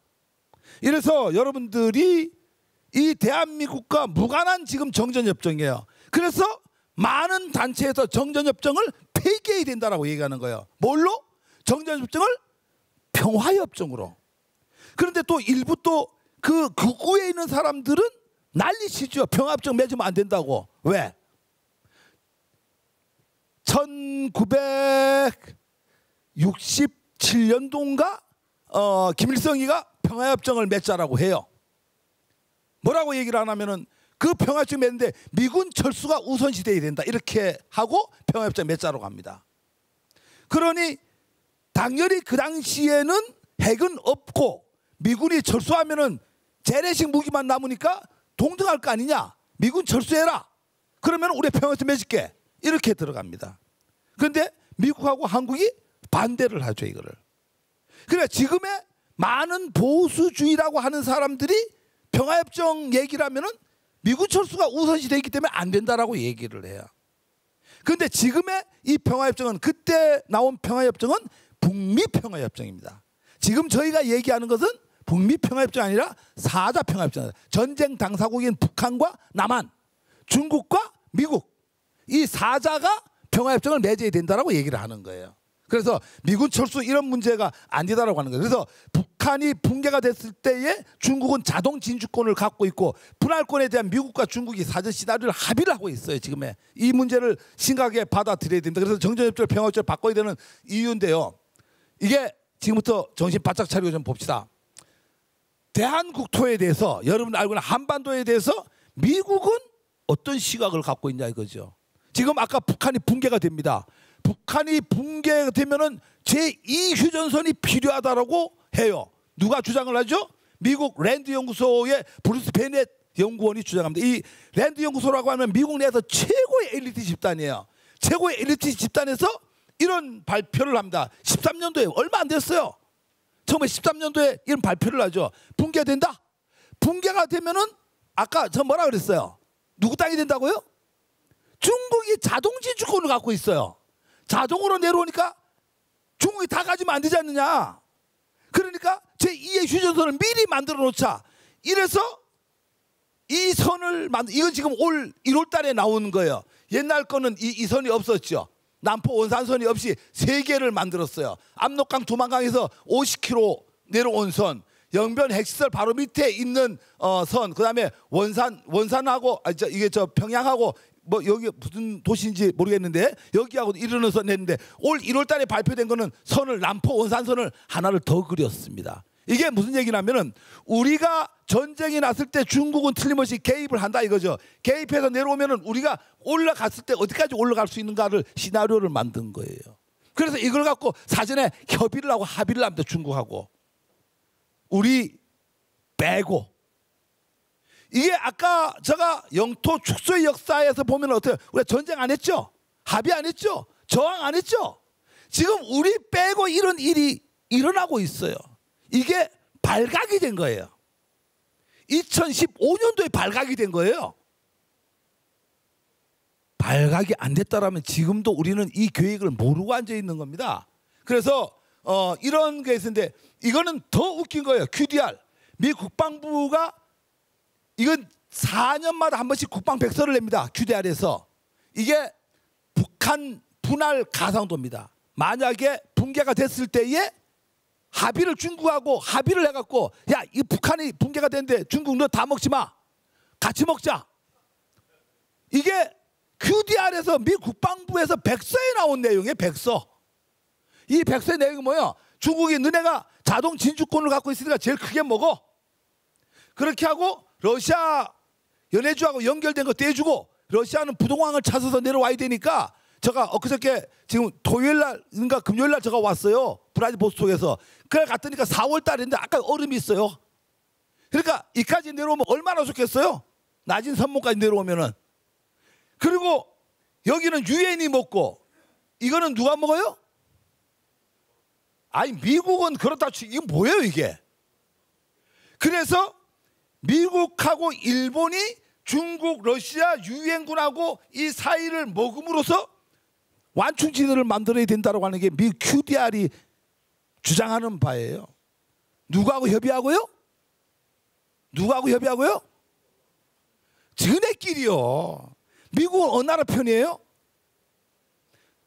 내가 미국이 어느 나라 편이라고 하면 뭐 일본 편, 우리나라 편 하는데 미국은 미국 편이에요. 미국이 왜 남한 나라를 걱정해요? 미국은 미국 편이죠. 그런데 우리는 미국이 우리 편이라고 생각을 하는 거예요. 자강이 안 돼 있는 거예요. 미국은 그냥 미국 편입니다. 정신을 우리가 차리지 않으면 안 된다라고 하는 거예요. 이게 지금 누가 그린 것도 아니고 중국이 그린 누가 그린 것도 아니고 미국에서 그린 미 국방부에서 QDR에서 그린 거예요. 4년마다 한 번씩 나옵니다. 이게. 그래서 이런 개념을 우리가 본다라고 하면은 우리가 정신을 차리지 않으면 안 된다라고 하죠. 렉스 틸러슨 많이 봤죠? 이분이 뭐라고 했어요? 일본은 아시아 지역의 가장 중요한 뭐라고요? 동맹국입니다. 한국은 동북아의 안정과 관계가 있는 하나의 주요한 뭐라고요? 꿈 깨야 됩니다. 오바마는 뭐라고 그랬어요? 한미 동맹은 린치핀이라고 했어요. 핵심국입니다. 일본은요? 코너스톤입니다. 뭐요? 주춧돌입니다. 미국은 한반도를 항상 버릴 수가 있어요. 일본은 안 됩니다. 동북아시아의 균형 발전을 위해서 일본은 버릴 수가 없어요. 주춧돌이에요. 코너스톤입니다. 그런데 미국은 우리는 아니라 리치핀이에요. 핵심국이에요. 지켜야 될 가치가 있어요. 왜? 이미 우리 선조들이 5만 명이 죽었는데 거기를 어떻게 포기하느냐. 그런 개념에서 핵심국으로서 인식을 하고 있는 거지. 무슨 우리 어릴 때 배웠던 중국하고 일본을 견제하기 위해서 한반도가 엄청 하나도 안 중요합니다. 한 발짝 떨어져 있는 섬에서 치는 게 중요하지. 그러니까 우리는 핵심 국가가 되는 거지. 절대 주춧돌 국가가 아닙니다. 이거는 그 전 오바마나 렉스 틸러슨이나 다 같은 이 개념이라고 하는 거죠. 중요한 파트너로만 인정하지 진정한 동맹국을 인정하지 않는다라고 하는 거예요. 미국은 누구 편이요? 미국 편입니다. 근데 우리는 우리 편이 아니고 우리는 미국 편에 서서 모든 생각을 하려고 하니까 이 4대 사상이 인조반정 이후에 지금까지 남아있는 썩어빠진 4대 사상이 우리 사회를 지배하고 있으니까 통탄할 노릇이 아니겠습니까? 중국은 어떤 시각을 갖고 있냐 이거야. 미국 알겠죠? 중국은 어떤 시각을 갖고 있느냐. 동북공정입니다. 동북공정은 뭐예요? 세 가지로 딱 이렇게 압축할 수 있어요. 역사 침탈이고 문화 침탈이고 영토 침탈이에요. 뭐 역사 침탈은 너무나 잘 알잖아. 그죠? 고구려 역사를 자기네 지방사로 편입시키는 겁니다. 그럼 왜 역사 침탈을 하냐 이거죠. 문화 침탈 때문에 그렇습니다. 중국이 중화사상이 나오는 게 어디서 나와요? 세계 4대 문명의 발상지는 황하가 자기 나라 문화라고 우기고 그거 갖고 폼 잡고 몇백 년을 살아왔는데 갑자기 뭐가 나오죠? 요하 지방의 요하 문명이 나오죠. 요하 문명을 봤더니까 이쪽에 황하 문명보다 1000년에서 3000년 길게 보면 6000년, 7000년 앞서 있어요. 그런데 이 품질 자체가 비교가 안 되도록 앞서 있다고 하는 거예요. 그러니 그 지역을 따져갖고 거기서 나온 요한 문명에서 나온 문물을 보니까 자기네 한족이 살았던 곳에서는 연결이 안 됩니다. 그게 어디서 출토가 되죠? 우리 한반도에서 출토가 되는 거예요. 그 요한 문명은 어느 나라 문명이라고 하는 거예요? 한반도 문명인 거예요. 그러니 고구려 역사가 자기네 역사로 만들어놔야지 그 요한 문명이 어디 문명이 되는 거예요? 중국의 문명이 되는 거예요. 그게 문화 침탈이라고 하는 거예요. 근데 이런 거 몰라도 돼요. 중요한 게 영토 침탈이에요. 아까 뭐라 그랬어요? 자동 진주권 갖고 있다 그랬죠? 정전협정의 체결의 국제법에 의해서 자동 진주권을 갖고 있어서 북한이 붕괴가 되면은 그냥 밀고 내려와도 전 세계 어느 나라도 대항을 못해요. 거기에 대해서. 그런 자동 진주권을 갖고 있는데 역사적으로 그 땅이 애당초 누구 땅이라고요? 고구려 땅이야 거기가. 근데 고구려 어디 역사야? 중국 역사야. 그러니까 국제법에 의해서 내려가는데 애당초에 원래 우리 거니까 우리가 들어가는 게 명부상 아무 문제가 없다. 이게 영토 침탈이에요. 동북공정은 여러 가지 이유가 있지만 가장 근본적으로 마지막에 귀결되는 거는 북한 땅을 자기네 땅으로 갖고 가겠다라는 얘기예요. 이게 무슨 얘기나 동북 삼성이라는 얘기 너무 많이 들어봤죠. 길림성, 뭐 금용강성 들어봤죠. 동북 사성으로 만들겠다라고 하는 거예요. 이게 그네들이 갖고 있는 야욕입니다. 지금 우리는 여기에 대해 대응을 전혀 안 하고 있죠. 숨은 뜻을 알아야 된다라고 하는 거죠. 단순하게 그네들이 고구려 역사를 갖고 가려고 하는 거예요? 돈도 안 나오는 역사 갖고 뭐 하겠어요? 그 역사를 통해 갖고 문화 침탈을 하려고 하는 거고 영토 침탈을 하려고 하는 게 근본적인 동북공정의 목적이라고 하는 거죠. 왜 저놈들이 저 짓을 하는가를 우리가 명확하게 알아야지 된다라고 하는 거예요. 그래서 가장 중요한 게 이렇습니다. 북한 토지를 잠재적 영토로 인식하는 거예요. 자기네 영토로. 왜? 저기는 이미 우리 선조들이 살았다 이렇게 하는 거예요. 우리 학자들이 따지죠. 야, 북한 사람하고 남한 사람하고 대화가 되잖아. 윌슨의 민족 자결주의죠. 말이 언어가 같이 통하는 쪽은 어떻게 해야 된다고요? 같이 살아야 된다고 하죠. 중국 뭐라고 하는지 아세요? 웃기는 소리 하지 말아라. 연변에 가봐라. 북한 말이 연변 말하고 더 가까워. 서울 말하고 더 가까워. 어디 말이 더 가까워요? 연변 말하고 더 가까워요. 북한 말은요. 그러니까 이거 자기네 역사라 이거예요. 그 얘기는 북한 지역 전체를 자기네 영토로 인식하고 있다고 해요. 잠재적 영토 인식을 갖고 있다고 하는 게 되게 중요한 부분입니다. 이 지도 잘 보세요. 아까 제가 말했어요. 자동 진주권 갖고 있다 그랬죠? 북한이 붕괴가 되면 바로 갑니다. 매년 1월 달이 되면은 북한 인민해방군은 여기서 동계훈련을 실시합니다. 그래서 여기 보면은 북한 진주 5단계 시나리오가 있어요. 이 5단계 시나리오에서 진주합니다. 자동 진주합니다. 어떻게? 어디로? 신의주 영변. 영변은 왜 그런지 알겠죠? 핵이 있기 때문에 이쪽에 진주합니다. 하고 장산고 타고 두만강 하구하고 이 4개를 자동으로 진주하는 이 훈련을 매년 1월 달에 백두산 뒤쪽에서 훈련을 합니다. 이런 훈련을 하는데 우리 국민들은 모르고 있다라고 하는 게 가장 답답하고 가슴 아픈 일이다라고 하는 거죠. 과연 이 부분을 우리가 어떻게 대처를 할 것인가라고 하는 부분요. 그래서 이런 어떤 국제법에 의해서 자동 진주하는 것은 북한 붕괴 시 정전협정에 당시로 귀속하는 이 부분이기 때문에 국제법에 위배가 되지 않는다라고 하는 부분. 거기서 이미 고구려 역사를 자기네 지방사로 갖고 감으로써 어떻다는 얘기예요? 명분을 충분히 축적하고 간다라고 하는 부분을 우리가 눈여겨봐야 된다라고 하는 거예요. 박수 차이나 전략에 의해서 군사력이 증가하고 지환으로 부상하기 위해서 엄청난 거죠. 근데 중요한 부분은요. 중국은 무너집니다. 마지막 지금 발악을 하는데요. 중요한 것은 이렇습니다. 아까 QDR이 어떻게 했어요? 분할 안 봤죠? 똑같이 중국에서도 QDR을 보고 그렇다라고 하면은 우리도 다 먹기가 미안하니까 우리도 한번 가상 분할안 만들어 볼게. 한국하고 협의 없었던 거예요. 전해하고 미국하고 지금 얘기하고 있는 거예요. 어떻게 만들었죠? 여기를 비슷하죠? 러시아 주고 여기를 어떻게 해요? 태평양 쪽으로 진출하기 위해서 가장 크게 중국이 먹고 여기를 일본 빼고 누구만 줘요? 미국 주고 황해도하고 평안남도를 누가 먹어요? 한국 주고 평양을 유엔이 들어가는 안입니다. 아까 미국 안보다는 조금 더 낫죠? 그렇게 생각하면 안 되죠? 말이 안 되는 얘기예요. 당사자는 빼놓고 아까 저기 했죠. 326년 동안에 우리의 영토 축소 역사를 봤잖아요. 그 역사하고 똑같이 우리하고 상의도 없이 전쟁도 안 해보고 지네끼리 이렇게 쪼개먹는 이 현상이 326년 동안에 이루어지거나 지금 최근에 몇 년 동안에 이루어지는 거나 똑같은 행위가 우리 대한국토 내에서 이루어지고 있다고 하는 현실이에요. 과연 이걸 우리가 어떻게 받아들여야 되나 이거죠. 중국은 분열됩니다. 틀림없이 중국은 민족, 종교, 인종, 빈부격차에서 국가 분열론과 분리론에서 분열이 됩니다. 이미 티베트와 신장 위구르가 어떻게 돼요? 신장 위구르는 종교 관계 때문에 분열하려고 하고, 이쪽에 티베트는 인종 문제로 민족 문제로 분열을 하려고 하고 있죠. 근데 이 관계 없이 빈민군, 농민공군, 총각군, 소왕제군, 암흑군, 대충 이름 들어보면 알겠죠? 중국은요 오래 못 가요. 틀리면 오래 못 갑니다. 무슨 얘기를 하면은 빈민군이 읽어보면요 1달러 이하로 생활하는 사람이 5억이 넘어요. 1달러 이하로 3달러 이하로 생활하는 사람이요. 농민공군은 뭐냐면은 농업에 종사해야 될 사람 지금 공업에 종사하고 있어요. 못 먹고 사니까. 여러분들 지금 중국이 거주 이전의 자유 있나요 없나요?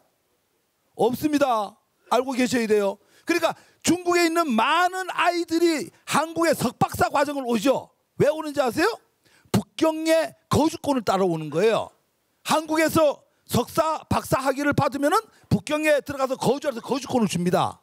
지금 현재 중국은 거주 이전의 자유가 없어요. 아직까지도요. 그 농촌에 살아야 되는데 못 먹고 사니까 어떻게 하죠? 북경으로 다 쫓아 들어옵니다. 그 인원이 몇 명이에요? 상상을 못합니다. 농촌에 살아야 되는데 공업에 종사는 2억 5천만 명이 돼요. 경제가 좋을 때는 아무 문제가 없어요. 지금 7%대 유지하니까 문제가 없는데 이게 5% 미만으로 떨어졌을 때는 이 사람들이 폭동을 일으킵니다. 왜? 이 사람들은 자녀들이 지금 등록을 못해서 학교도 못 가고 있고 엄청나게 어려운 생활을 하고 있어요. 폭동이 일어날 수밖에 없는 구조예요. 총각군이 제일 문제죠. 일자녀 갖기 운동을 40년간 했어요. 뭐 다른 긴 얘기 필요 없고요. 지금 결혼 정년기에 여자가 몇 명이 모자란지 아세요? 남한 인구만큼 모자라요. 4천만 명이 모자라요. 우리가 일반적으로 1대 1.05 정도입니다. 여기 1대 1.3이에요. 결혼 정년기에 4천만 명의 여자가 지금 부족합니다. 이게 항상 폭동이 일어날 수 있는 이 범죄 행위부터 시작해 폭동이 일어날 수 있는 부분입니다. 소황제 잘 알잖아요. 엄마, 아버지, 할머니, 할아버지, 외할머니, 외할아버지 6명이 황제 1명을 키웠습니다. 얘네들은요 이 세계에서 전혀 볼 수 없었던 새로운 인간형이에요. 이렇게 길러진 사람이 없었잖아 지금까지요. 전혀 새로운 인간형이라고 하는 거죠. 얘네들은 어디로 튈지 몰라요. 얘네들이 세상을 지배하는, 정치를 지배하는 사회가 왔을 때 중국은 어떻게 될지 아무도 모릅니다. 어떤 미래 예측학자도 중국을 예측을 못합니다. 왜? 이 인구에 대해서는 파악이 안 돼요.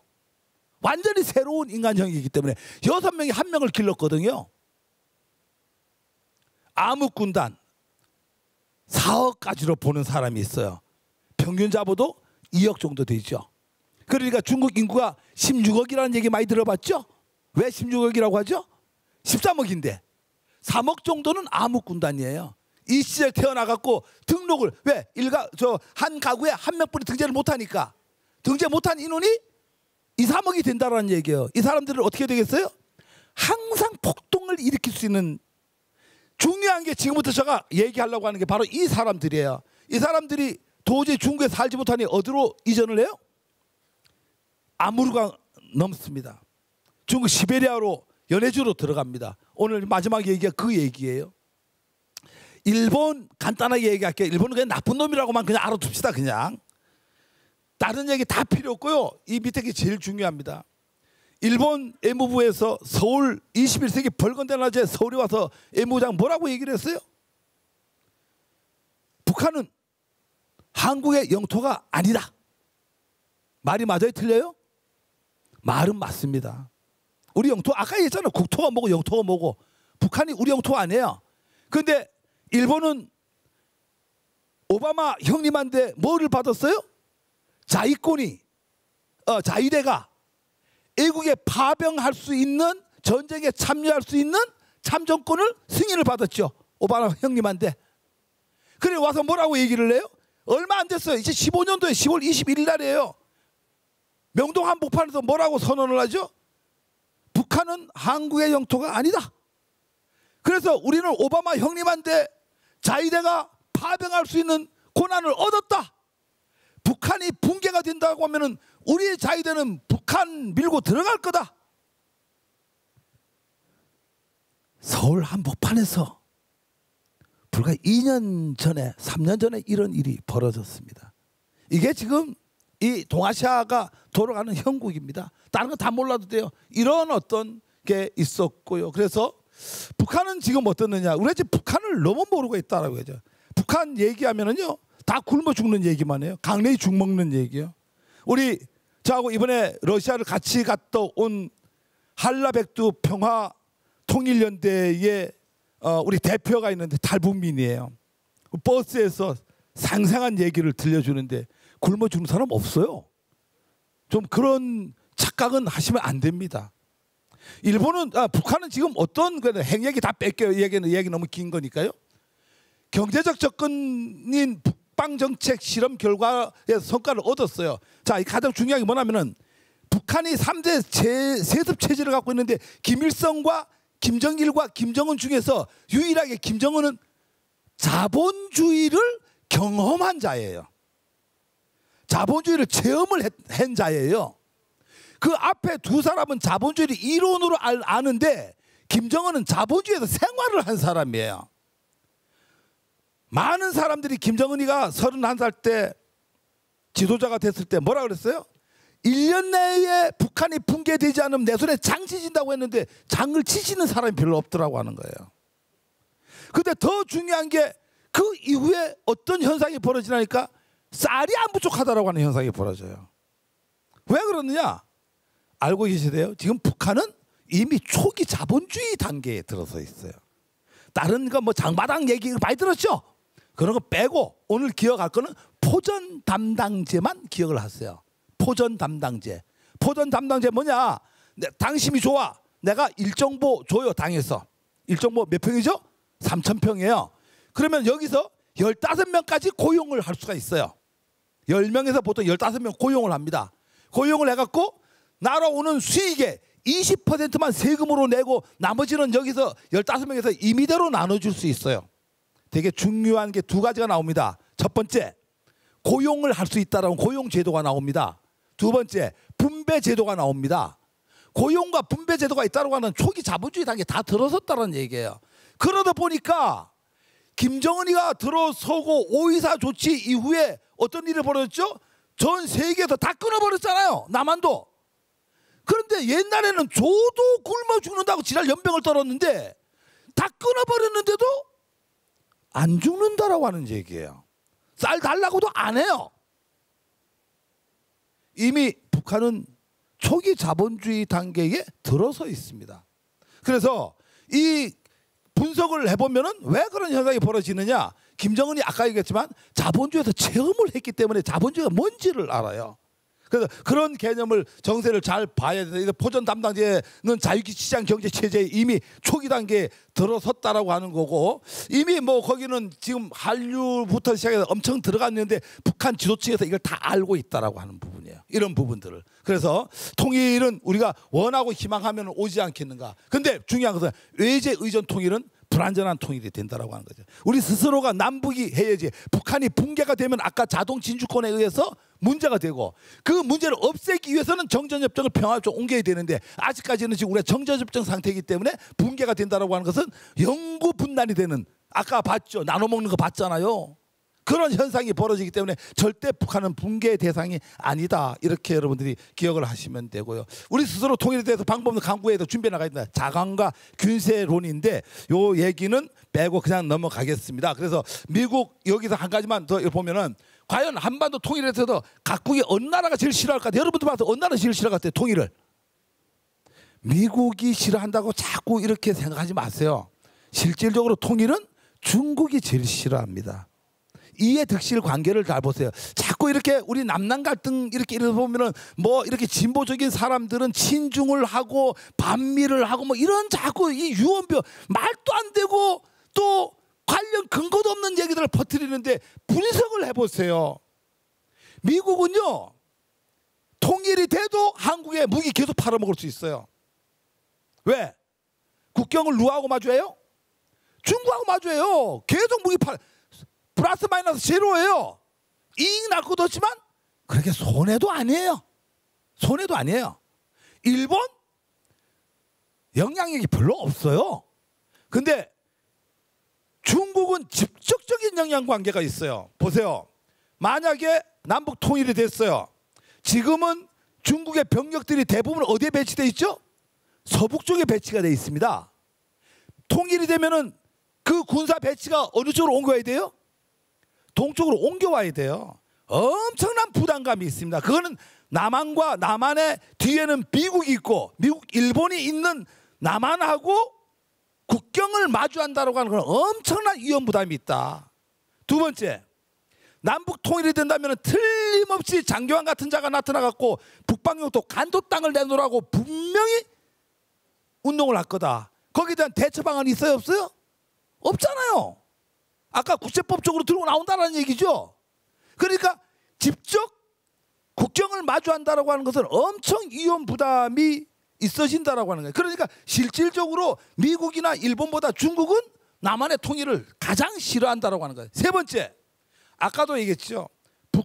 중국은요, 북한 토지를 자기네 잠재적 영토로 생각하고 있어요. 그래서 동북 삼성을 동북 몇 성으로? 4성으로 만들어야 있다고 생각하기 때문에 어떤 경우든지 통일을 바라지 않는다라고 하는 거예요. 그래서 친중이니 친민이 반민이 반중이 이런 얘기 좀 하지 마시고요. 우리는 반미 하시면 안 돼요. 친미하면 안 돼. 나라 말아먹습니다. 친중도 나라 말아먹어요. 반중도 나라 말아먹습니다. 뭐 해야 돼요? 용중해야 돼요. 용비해야 되고요. 그게 바로 균세론이에요. 북한을 중심으로 축으로 해갖고 미국과 중국을, 일본을 잘 사용을 하는 게 우리가 잘하는 거지. 아니 미국이 우리를 아까 코너스톤이냐 이런 얘기 했잖아, 그죠?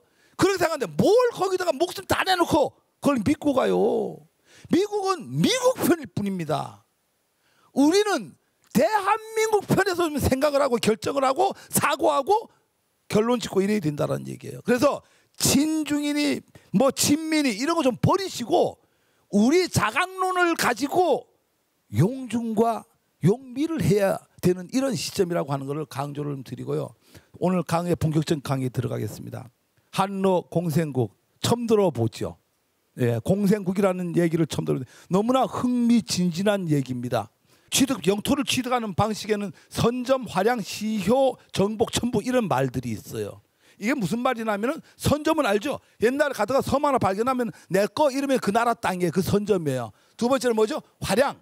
떼주는 겁니다. 뭐 깊게 생각할 필요 없이 알래스카 활양된 겁니다. 어떻게 해요? 러시아가 준 거예요. 그걸 활양이라 돈 주고 팔든 뭐 하든. 시효, 홍콩이 시효입니다. 100년간 조차했죠. 이런 걸 시효라고 하고요. 정복, 전쟁해갖고 하는 거고, 첨부, 새만금 같은 경우는 영토를 늘린 거잖아, 그죠? 이런 걸 첨부라고 합니다. 그래서 전통적 취득 방식이랬는데 요걸 꼭 알아. 냉전 시대 이후의 영토 취득 방법은 대부분이 국가 분열론과 국가 분리론에 의해서 영토가 취득된다. 이게 엄청 중요한 말입니다. 영토, 국가 분열론. 그러니까 국가 분열론은 뭐냐? 국가 분열되는 거예요. 당장 소련은 어떻게 됐죠? 분열돼가 16개 나라, 러시아 15개 나라로 분열됐죠, 그죠? 체코슬로바키아가 어떻게 됐어요? 체코하고 슬로바키아로 분리게 됐죠. 그럼 분리론과 분열론이라는 게 있어요. 자, 이 말을 잘 기억을 해야 돼요. 국가 분열론과 분리론의 관계는 언어와 민족과 종교와 빈부격차, 경제, 문화 이런 이유 때문에 분리가 되는데 이 얘기, 크림반도 사태 얘기를 지금부터 해야 됩니다. 크림반도 사태 얘기 너무 많이 들어봤죠. 이게 바로 한러 공생국의 기초가 되는 이론입니다. 크림반도 사태라고 하는 건 뭐냐니까 민족을 중심으로 국가 분리 현상이 일어난 거예요. 크림반도는 어디냐면 이게 크림반도입니다. 이게 우크라이나예요. 우크라이나가 핵을 갖고 있다가 분리 독립하면서 핵을 다 러시아에 넘겼죠. 그리고 있다가 결론만 얘기할게요. 얘기가 너무 길어지니까요. 그냥 우크라이나에 살고 있는 사람 중에 85%가 백러시아인과 타타르족이에요. 인구의 대부분이 누구라는 얘기예요? 러시아계라는 얘기예요. 그러니까 러시아계가 여기를 잡고 있다 보니까 우크라이나에 문제가 발생이 돼서 빅토르 야누코비치 알죠? 이 정권에 문제가 생기니까 저항운동이 일어나니까 그걸 계기로 해갖고 친러시아 세력하고 서구 서방 친서방 세력이 싸움이 벌어집니다. 싸움이 벌어지니까 결론은 뭐냐면은 야, 이 우크라이나에 살고 있는 대다수의 사람들이 의회를 장악할 거 아니야. 85%가 그쪽 사람들이니까 뭐 결론 쉽게 표현하겠습니다. 야, 우리가 러시아 사람들인데 우리가 왜 우크라이나의 주민등록증을 갖고 다니지? 우리 러시아로 돌아가자. 이래 갖고 의회에다 붙입니다. 의회에다 붙여갖고 결론을 내죠. 국민투표하자 이렇게 결론을 냅니다. 국민투표 했어요. 국민투표를 했더니까 95% 투표 인구의 95%가 우리 러시아로 돌아가자 이렇게 결론을 내었어요. 그래갖고 크림반도 내의 우크라이나의 군대를 그날부로 해산을 시키고 2014년 3월 18일 날 푸틴 대통령한테 SOS죠. 형님, 우리 지금부터 러시아로 가기로 했습니다. 우리 받아주십시오. 탱크 좀 보내주세요. 이러니까 푸틴이 바로 의회에다가 보고를 하고 탱크를 보냈죠. 그래갖고 지금 이 땅이 어느 나라 땅이에요? 러시아 땅입니다. 유엔이나 이쪽에서 인정을 안 하지만은 하든 안 하든 관계없이 어느 나라 땅이라고요? 러시아 땅입니다. 이게 무슨 얘기냐면은 쉽게 설명을 결론부터 내고 할게요. 중국에 아까 2억 5천만 명의 등록 안 2억에서 1억에서 4억 정도의 등록 안 된 인구 있죠. 장가 못 가는 4천만 명 있죠. 하여튼 그런 엄청난 세력, 불만 세력들이 못 먹고 사니까 농공상들 이런 사람 못 먹고 사니까 어디로 간다고요? 아무르강을 건넙니다. 중요한 것은 뒤에 나오게 되겠습니다만은 러시아는 총 인구가 1억 4천만 명뿐이 안 돼요. 1억 4천만 명 인구가요. 이 중에 시베리아에 거주한 인구가 1,900만 명이고요. 극동 지역 거주 인구가 670만이 안 됩니다. 2004년도 통계가 667만이에요. 제가 봤을 때 한 50만 정도로 줄어들었을 것 같아요. 지금요. 이 빠져나가는 추이, 감소 추이를 분석을 해보면은. 근데 제가 정확한 근거 자료가 없기 때문에 지금 670만으로 그냥 부르고 있는 거예요. 한 550만 정도뿐이 안 되는 걸로 지금 저는 추정을 하는데요. 이 얘기가 무슨 얘기냐니까 극동 지역이 얼마나 넓어요. 거기에 이 넓은데 몇만이 550만 분이 안 살아요. 그러니까 중국에서 못 먹고 사는 사람이 어디로 간다? 아무르강을 건너면은 여러분들 이번에 가본 사람 알겠죠? 옥토입니다. 옥토. 비옥한 땅 연해주라고 하는 게 글로 다 넘어가 버려요. 금방 2천만 명만 넘어가면은 몇 %예요? 70%가 되는 거예요. 간단한 논리와 인구가 점령을 하면은 경제를 장악합니다. 그게 지상 경제든 지하 경제든 관계없이 장악이 돼요. 지상 경제보다 더 무서운 게 무슨 경제예요? 지하 경제예요. 경제를 장악하면 정치를 장악합니다. 정치를 장악하면 영토를 장악합니다. 아까 크림반도 사태 얘기 예지 알겠죠? 크림반도 사태 역현상이 지금 현재 연해주에서 일어나고 있습니다. 이게 오늘 제가 여러분들하고 얘기를 하려고 하는 부분이에요. 그래서 여기는 자원은 많으나 개발 인원이 전혀 부족하고 시베리아 관리 부재 수림 박사라고 하는 분이 있어요. 수림 박사가 논문에 이렇게 썼습니다. 코리아 선언을 하면서 우리 러시아는 지금 시베리아를 방치하고 있다 이렇게 얘기를 합니다. 관리가 안 되는 거죠. 아니 전체 해봐봐야 1900만 명, 670만 명 얼마 돼요? 2천 몇백만 명뿐이 안 되는 이 인구가 그 넓은 한국의 50 몇 배나 되는 이 땅을 한 70배 되죠. 이 땅을 어떻게 관리해요? 관리가 안 됩니다. 이게 할 수가 없어요 물리적으로. 그래서 중국의 영토를 점유당한다는 인식이 아주 이 팽배해 있습니다. 이거 한번 볼까요? 아까 제가 뭐라 그랬어요? 시베리아 지구하고 극동지구라고 그랬죠. 이렇게 선이 나눠진다. 이쪽을 시베리아 지구라고 하고 여기 1900만 명이 삽니다. 1억 4천만 명 중에서 1억 2천만 명이 어디 살아요? 우랄 산맥 이쪽에 서쪽에 삽니다.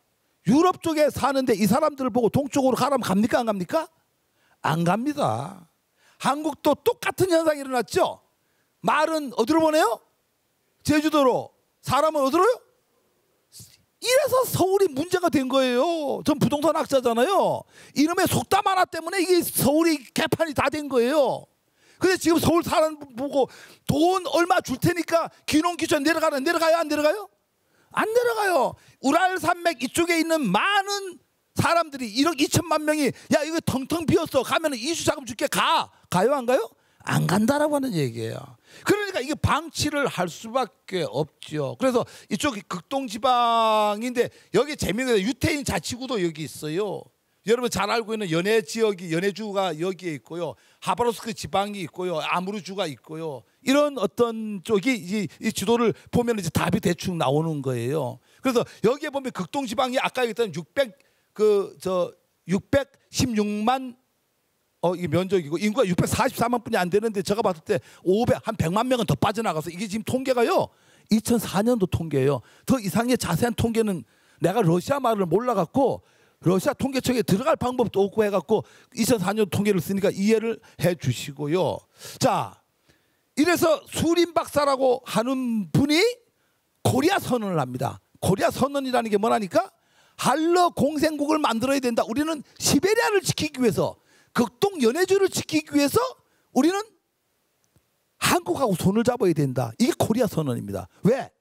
러시아 이국 구조 문제와 유럽이 편중되어 있기 때문에 우리는 도저히 지킬 능력이 없다. 두 번째, 영토의 효율적 관리의 기능이 부재하다. 자원 개발을 해야 되는데 엄청난 자원이 있는데도 불구하고 우리는 개발 이론도 없고 기술도 없다. 세 번째로는 팍스 차이나, 중국의 팽창주의예요. 이 팽창주의 정책에 위기감을 느끼고 우리는 거기에 대처할 능력이 없다. 가만히 있으면은 아까 우크라이나의 크림반도 사태 봤잖아요. 딱 그거 반대 현상이 일어나요. 그러니까 뺏긴다. 러시아 내 민족주의에는 분리 독립 운동이 일어난다. 왜? 이미 소련이 해체가 되는 게 무슨 단위로 해체가 됐어요? 민족 단위로 해체가 됐잖아요. 카자흐스탄, 우즈베키스탄 전부 민족 단위로 다 해체가 됐다는 얘기예요. 그러면 지금 남아 있는데도 지금 몇 개 민족이 남아 있어요? 지금 러시아 내에 몇 개 민족이 있는 것 같아요? 128개 민족이 있어요. 화산을 안고 있습니다. 언제 분리 독립을 외칠지 몰라요. 지금 당장 이 시베리아만 하더라도 분리 독립 운동을 주장하거나 고민하거나 계획하는 게 3개 민족이 있어요. 러시아는 골치 아픈 거예요, 지금 이 문제가. 그래서 이번에 가보신 분들은 알겠지만 엄청난 투자를 합니다. 극동 무슨 대학이요? 연방대학, 극동 연방대학이에요. 학생 수 10만 명까지 늘린답니다. 5대 대학으로 만든답니다. 인구도 얼마 없어요. 그런데 그렇게 투자를 하는 이유가 뭐예요? 이번에 갔더니까 2,000 루블짜리 지폐가 나왔어요. 우리나라 같으면 누가 나와야 돼요? 율곡이나 이런 사람 나와야 되잖아요. 거기 뭐가 나와야 지? 그 화폐에 극동 연방대학이 나와요. 블라디보스토크에 있는 금문교 다리가 나와요. 그 얘기는 무슨 얘기예요? 푸틴은 극동지방에 대한 위기감을 느끼고 있다는 얘기예요. 그러니까 이번에 새로 화폐를 만들었거든요. 그 화폐에 위인이나 이런 사람 넣는 게 아니고 블라디보스토크에 있는 다리를 걷어넣고 대학을 걷어넣고 지금 이렇게 하고 있고, 매년마다 뭘 하고 있어요? 동방경제 포럼을 직접 푸틴 대통령이 주재하는 걸 하고 있다. 왜? 이런 이유 때문에 뺏긴다라고 하는 거예요. 그래서 이게 지금 어느 정도 위기감을 느끼는 몇 가지만 제가 예를 들어 볼게요. 이게 지금 블라디보스토크 우스리스크예요. 이 우스리스크가 제1도시입니다. 가장 큰 도시인데요. 블라디보스토크 한 2시간 정도 걸리는데요. 서서히 지금 중국 인구가 점령을 해 들어가고 있어요. 인구가 점령이 되면 가장 중요한 거는 정상적으로 비자를 발급을 받은 인구 말고 불법으로 체류하는 자가 몇 명인지 파악이 되겠어요? 안 되겠어요? 안 된다라고 하는 부분이에요. 불법 체류자이기 때문에. 이 사람들이 무슨 경제를 만드냐면은 지하 경제를 만들어요. 만약에 얘네들 일방적으로 내쫓아 버리면은 지하 경제가 마비되는 순간에 러시아 극동지방의 경제가 어떻게 되겠어요? 올마비가 됩니다. 함부로 할 수 없어요. 그러니까 아까 인구가 점령이 되면 경제가 점령이 되는 거고, 경제가 점령이 되면은 정치를 점령하는 거고, 정치가 점령이 되면은 영토를 점령을 하는 겁니다. 이런 어떤 연계성 속에서 보면은 러시아의 극동 정책이라고 하는 것은 고민을 하지 않을 수가 없습니다. 그래서 경제 장악이 정치 장악이 되고, 정치 장악이 영토 장악이 되는 거예요. 그런데 요령성과 길림성과 극룡광성이 공식 인구는 1억 2천만 정도가 됩니다. 실질적으로 이쪽에 사는 인구가 몇만이가 2억이 넘습니다. 이 왜 넘나면은 이쪽 밑에 있는 인구들이 이쪽으로 이 아무르강입니다. 이게 지금의 이 아무르강을 넘으면은 뭐가 되냐면은 이 옥토가 나오니까 일거리가 많으니까 점차 이쪽으로 몰려 들어옵니다. 그 실질적으로 2억이 넘는데 어떤 사람 3억까지로 옵니다. 왜? 아까 암흑군단이 있었죠. 등록 안 된 사람. 암흑군단까지 하면 3억 정도를 본다라고 하는 거죠. 그러면은 지금 중국에서는 끊임없이 뭘 하냐면 교량을 설치하자고 해요. 교량 설치하면 어떻게 되겠어요? 교량 설치를 하게 되면 제가 봤을 때 5년이나 10년 내에 이거 중국 땅 됩니다. 제일 처음에는 거부하다가 이젠 거부도 안 해요. 들은 척을 안 합니다. 그럴 수밖에 없어요. 그래서 영토 잠식 우려로 협의 자체를 지금 거부하고 있는데요.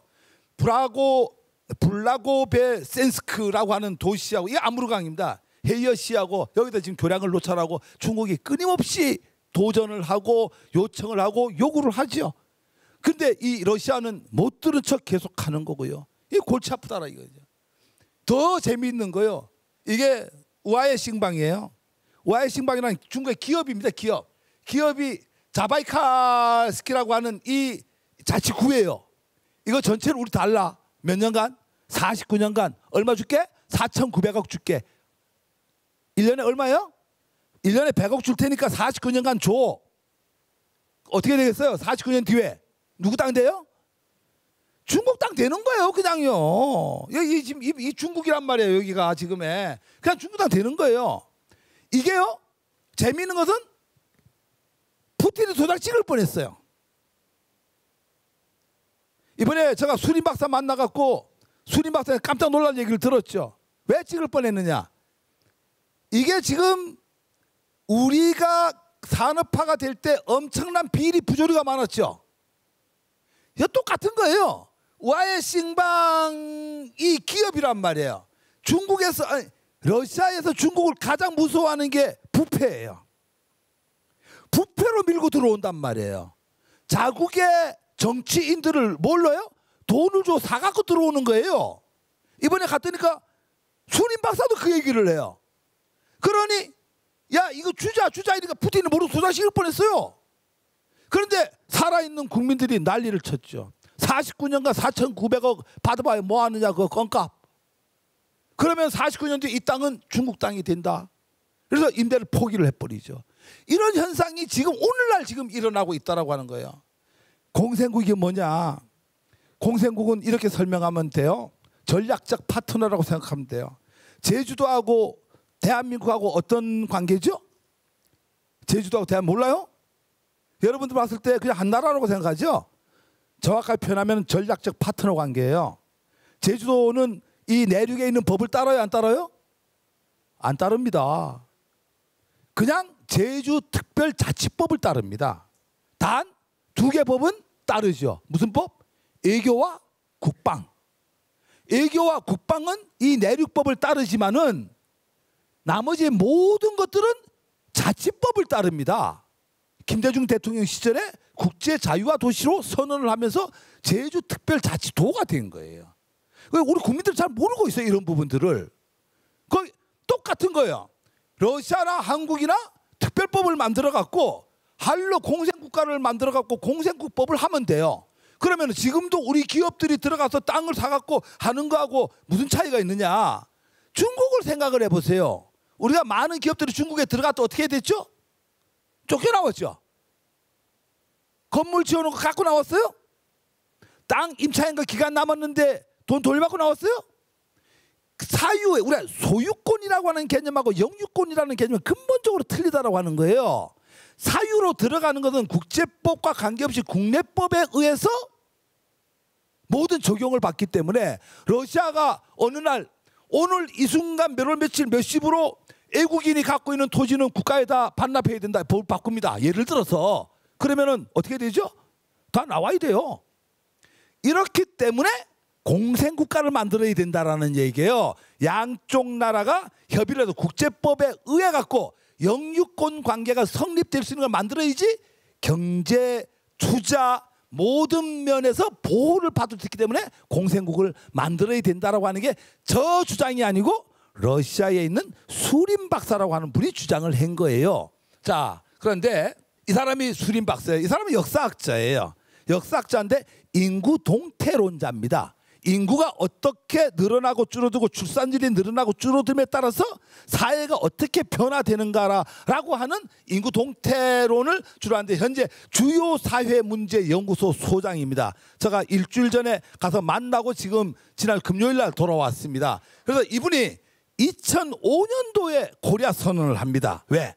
인구 동태학자로서 쭉 봤더니까 이게 팍스 차이나 중국의 팽창주의에서 아무르강을 건너고 아무르강 건너면 아까 얘기대로 인구가 점령이 되고 인구가 점령이 되면 지상경제나 지하경제나 경제를 점령하고 경제가 점령이 되면 다음에 점령하는 게 뭐예요? 정치를 점령하고 정치를 점령하다 보니까 아까 크림반도 사태처럼 의회를 장악을 해버리니까 어떻게 돼요? 우리 중국으로 돌아가자 이러면은 연해주 땅이나 시베리아 땅이나 어떻게 된다고요? 다 중국 땅이 되는 겁니다. 이거를 우려를 해갖고 2005년도에 논문을 하나를 쓰는 거예요. 이 논문이 바로 한러 공생국가론에 의한 코리아 선언입니다. 그 코리아 선언이라는 게 뭐냐면은 왜 한국하고 공생국가를 맺어야 되느냐 그 이유를 쭉 설명해 13가지 항목으로 만든 게 바로 그게 코리아 선언입니다. 그래서 국가 체제를 유지한 채 양국가는 그대로 유지한 채 양국이 이익을 위해서 결합하는 형태. 그래서 정치평론지 이거는 폴리티체스키 클라스 뭐 이게 읽기 어려워요. 이 주간지는요 푸틴 대통령부터 가장 유명한 정론지예요. 그 여기에 글이 실린다라는 얘기는 러시아 정책으로 바로 반영이 된다라는 얘기예요. 그래서 2005년도에 이 한러 공생국에 의한 코리아 선언이 바로 기고를 했는데 채택이 되죠. 그러면서 유럽에 있는 러시아에 있는 모든 푸틴 대통령부터 이 한러 공생국에 다 알고 있다라고 하는 거예요. 이 사람의 주요 논문은 황금 10억 인구의 계승자, 5.1달러 시대의 그 출산 계획에 대한 변증론, 베이링 해협 터널과 한러 공생국가론 이런 논문들을 계속 지금부터 쓰고 있습니다. 자, 여기서 지금부터 제가 드리고자 하는 얘기는 이렇습니다. 그 많은 나라 중에서 시베리아와 연해주를 지키기 위해서 수린 박사는 코리아 선언을 하는데 왜 한국을 선택을 했느냐? 13가지 이유를 들어보겠습니다. 첫 번째 이유는 한국과 국경을 마주하는 이웃 나라라고 하는 건데 공생국가 파트너로서 영토를 관리하기가 되게 용이하다. 한국하고 하게 되면은. 두 번째, 근대사를 함께한 역사적 배경이 있다. 대륙을 향해서 한국은 절대로 침략을 한 적이 없다. 안정적이고 품격 있고 믿을 수 있는 나라다. 이렇기 때문에 한국하고 해야 된다. 뒤에 나오게 되는데 일본이 선언을 합니다. 아니 저 푸틴한테 가서 야 한러 공생국 촌스럽게 일러 공생국 하자. 후쿠다 총리가 가서 얘기를 합니다. 푸틴이 어떻게 하죠? 단칼에 안 돼. 왜? 두 가지 때문에 안 돼. 너네는 옛날에 우리를 침략한 적이 있어. 이거를 일러 공생국 하면 너네는 이걸 처먹을 거야. 안 돼. 두 번째, 지금도 너네 나라와 우리나라는 북방 4개 섬에 대해서 분쟁을 하고 있어. 영토 분쟁하고 있는 거 알고 계시죠? 그런데 무슨 이 땅을 갖고 너네가 공생국가를 하겠다고 하는 거야. 이 북방 4개 섬보다 서쪽에 있는 이 땅을 공생국가로 한다라는 얘기는 이미 북방 4개 섬이 어떻게 된다는 얘기예요? 일본과가 된다는 얘기 아니에요. 그래서 너네는 안 돼. 이게 후쿠다 총리하고 했다가 깨진 거예요. 그래서 한국은 품격이 있는 나라다 이거죠. 두 번째, 자원 빈국으로서 세계 죄송합니다. 이게 11위권입니다. 12위 어느 나라예요? 러시아예요. 러시아. 11위권의 경제 규모를 갖고 있고요.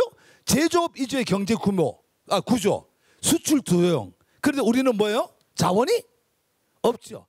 자원이 없으면서 수출을 하는 나라가 대한민국이에요. 러시아는 자원은 있는데 수출을 못하는 나라가 러시아고. 그래 우리 합치자. 이게 해야 되는 한러공생 이유입니다. 근면 성실한 민족이고 높은 교육과 높은 국민 의식 수준 아주 고급 인력을 확보하고 있기 때문에 우리는 한국하고 공생국을 해야 된다. 세 번째로는 공생국가를 운영을 하려고 하면 가장 중요한 인원입니다. 인원이 적어도 한국에 5,124만 명, 북한에 2,400명, 2,400만 명, 재외동포 870만 명. 이렇게 하면 약 8,500만 명 그 중에서 이미 러시아에 있는 고려인들이 한 50만 명 정도, 공식적으로 나오면 30만 명 정도가 되는데요. 등록 안 된 인구가 되게 많다라고 해요. 한 50만 명 정도의 고려인이 있으니까 이 사람들하고 연계가 돼갖고 한다면은 이 공생국가를 한국하고 하면은 잘 운영이 될 수 있다라고 이 논문에 나옵니다. 그래서 네 번째로는 안심할 수 있는 국가 품격을 갖고 있다.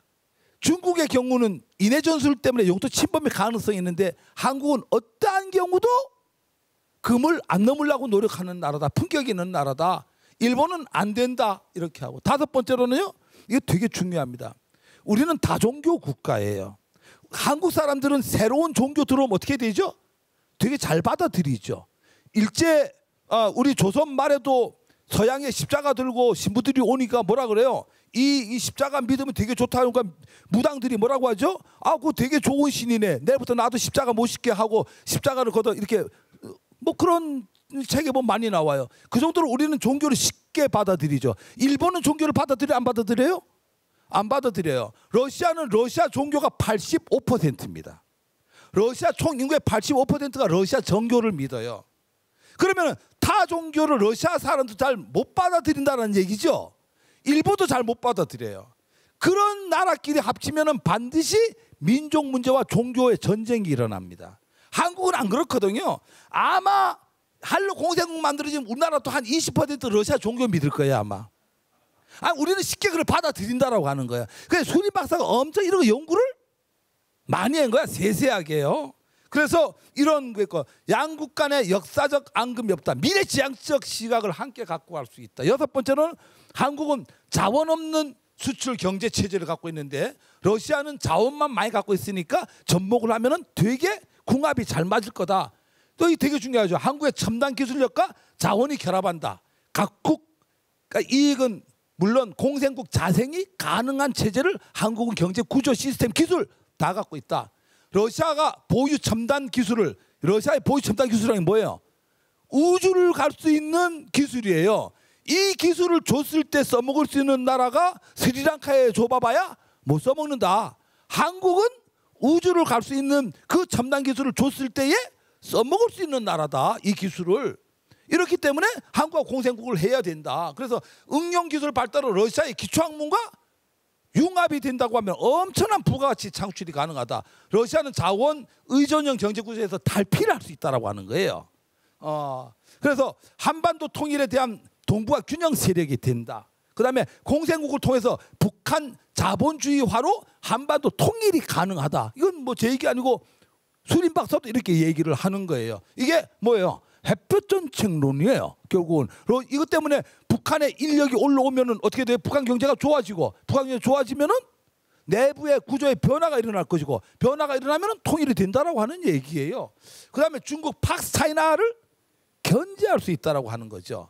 그다음에 경제 아홉 번째로 경제 구조의 상호 보완이 된다. 이게 되게 중요한 말이에요. 천연 자원과 첨단 기술의 만남, 기초과학과 응용과학의 만남, 천연 자원과 제조 기술의 만남. 이런 쪽에서 수출 주도인 국가 한국 경제가 상당히 경쟁력이 있기 때문에 우리가 자원을 대준다고 하면 엄청나게 갈 수 있다. 그 다음에 열 번째로 동아시아를 축으로 하는 국가로서 국제 현안을 보는 시각이 동일한 전력관을 갖고 있다라고 하는 거예요. 그 다음에 지정학적 측면에서 상호 보완 경제 효과 이게 절도 개설하게 되면 엄청나게 좋아질 수 있다라고 하는 거고요. 한로 공생국의 새로운 이데골 창설, 합리적인 완벽한 파트너다. 뭐 이렇게 되는데요. 이게 아까 후쿠다하고 총리 푸틴하고 했는데 결국은 파괴됐습니다. 파기가 됐습니다. 작년 7월 9월이죠. 죄송합니다. 이게 7월이 아니고 9월입니다. 블라디보스토크에서 뭐가 이루어졌죠? 문재인 대통령이 가서 나인브리지 동반경제 포럼이 이루어졌습니다. 여기서 9개 다리를 동시에 놓자. 이게 바로 한로 공생의 기초가 될 수 있는 얘기들입니다. 12가지의 이유는 뭐예요? 러시아가 살아남기 위한 전략이죠. 그럼 우리 입장에서 왜 이 바다에 되느냐라고 하는 게 러시아 선언입니다. 이번에 저희가 가갖고 26명이 가갖고 수림 박사 국제 학술 대회를 하면서 이러한 이유 때문에 우리는 이거를 받아야 되겠다라고 한 게 뭐 간단하게만 시간이 많이 없으니까요. 남북 통일의 초석을 만드는 계기가 된다. 왜? 아까 얘기했잖아요. 우리가 먹고 살만하니까 어떻게 됐죠? 우리는 인권을 나만이요. 먹고 살만하니까 인권을 얘기했어요. 먹고 살만하니까 민주화를 얘기했어요. 마찬가지예요.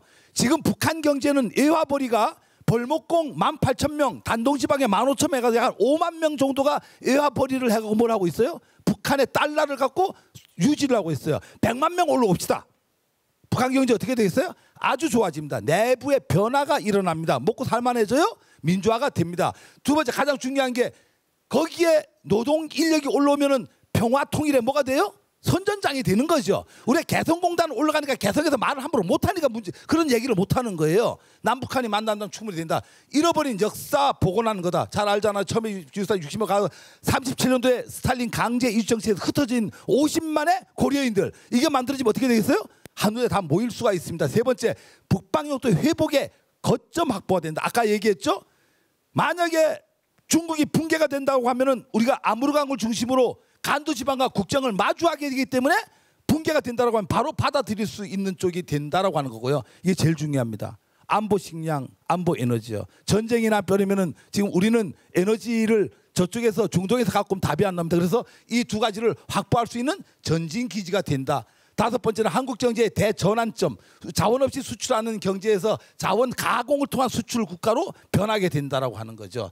여섯 번째는 대한국토가 유럽 연결하는 유통 경로의 출발지가 된다. 잘 알잖아요. 철도 바로 연결하면 물류가 대폭적으로 줄어든다라고 하는 거죠. 마지막 일곱 번째는 경제 영토 확보로 자족국가 건립의 터전이 마련이 된다라고 하는 거예요. 남북 통일은 저절로 오지가 않습니다. 정치적 통일을 70년간 해봤는데 권력자 간에 하니까 답이 안 나오더라라고 하는, 이미 실험을 해봤다라고 하는 거예요. 경제적 통일론을 갖고 북한 사회가 변화가 일어난다고 하면 북한 사회도 우리도 자본 산업화가 되면서 먹고 살만하니까 인권을 얘기하고 우리도 뭘 했어요? 민주화를 외쳤단 말이에요. 북한도 먹고 살만하면 내부의 변화가 일어난다라고 하는 부분입니다. 민족사적 생활 영토론이라는 게 있어요. 중국이 세계화가 될 수 있는 가장 쉬운 게 뭐예요? 어느 도시를 가나 차이나타운이 있죠. 그런 거를 전문용어로 민족사적 생활 영토론이라고 합니다. 우리 경제 영토를 확보한다라고 하는 차이하고 그다음 부분하고 한민족 삼위일체론입니다. 대한민국 국민, 조선인민공화국의 인민, 재동포, 이게 한 군데서 만난다라고 하는 거예요. 이 지도 얼마나 멋있습니까? 이 지도가 바로 우리가 갖고 가야 될 한러 공생국에서 운용 가능한 곳입니다. 우랄 산맥을 중심으로 이쪽이 전부가 해당되는 부분이고요. 이게 이게 지난주 화요일날 월요일날 찍었던 사진입니다. 그래서 가서 수림 박사를 만났고요. 우리 국제학술 토론을 했고요. 우리 또 이렇게 한복까지 갖고 가갖고 열심히 이렇게 우리 광주의 한라백두 평화통일연대에서 이렇게 했습니다. 마무리하겠습니다. 여러분, 326년간 우리는 영토 축소의 역사를 봤습니다. 한러 공생국이 만들어진다면은 포춘지에서 이렇게 얘기를 했어요.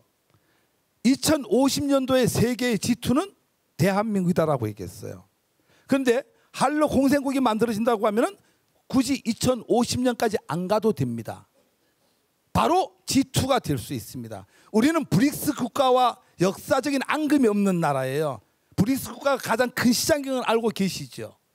그 시장하고 연계가 된다라고 하면은 엄청난 부가가치를 만들 수 있는 이런 쪽입니다. 그래서 2050년에 대한민국의 위상이 세계의 G2가 될 수가 있습니다. 여러분, 제가 오늘 여러분들하고 짧은 시간이지만은 영토가 어떻게 축소가 되고 경제를 통해서 어떻게 다시 한번 대한민국을 이렇게 세워갖고, 그래서 이번에 26명이 대표로 갔다 왔는데 이걸 빨리 정부가 받아들일 수 있도록 시민운동을 하고, 그 시민운동을 통해서 이번에 9월 달에 다시 동방경제 포럼이 다시 열립니다. 4차에 채택을 하고 해갖고 대한민국을 G2로 올릴 수 있어야 됩니다. 여러분, 이 사실이 확대가 돼야 됩니다. 이 사실을 알아야 됩니다. 이 사실이 4천만 5천만이 다 알 때에 이루어질 수 있습니다. 이 관계가 논리적으로 맞다라고 하면 우리 힘을 모아갖고 대한민국을 새롭게 만들어 가야 된다. 제 말에 경청해 주셔서 너무나 고맙습니다. 이상입니다.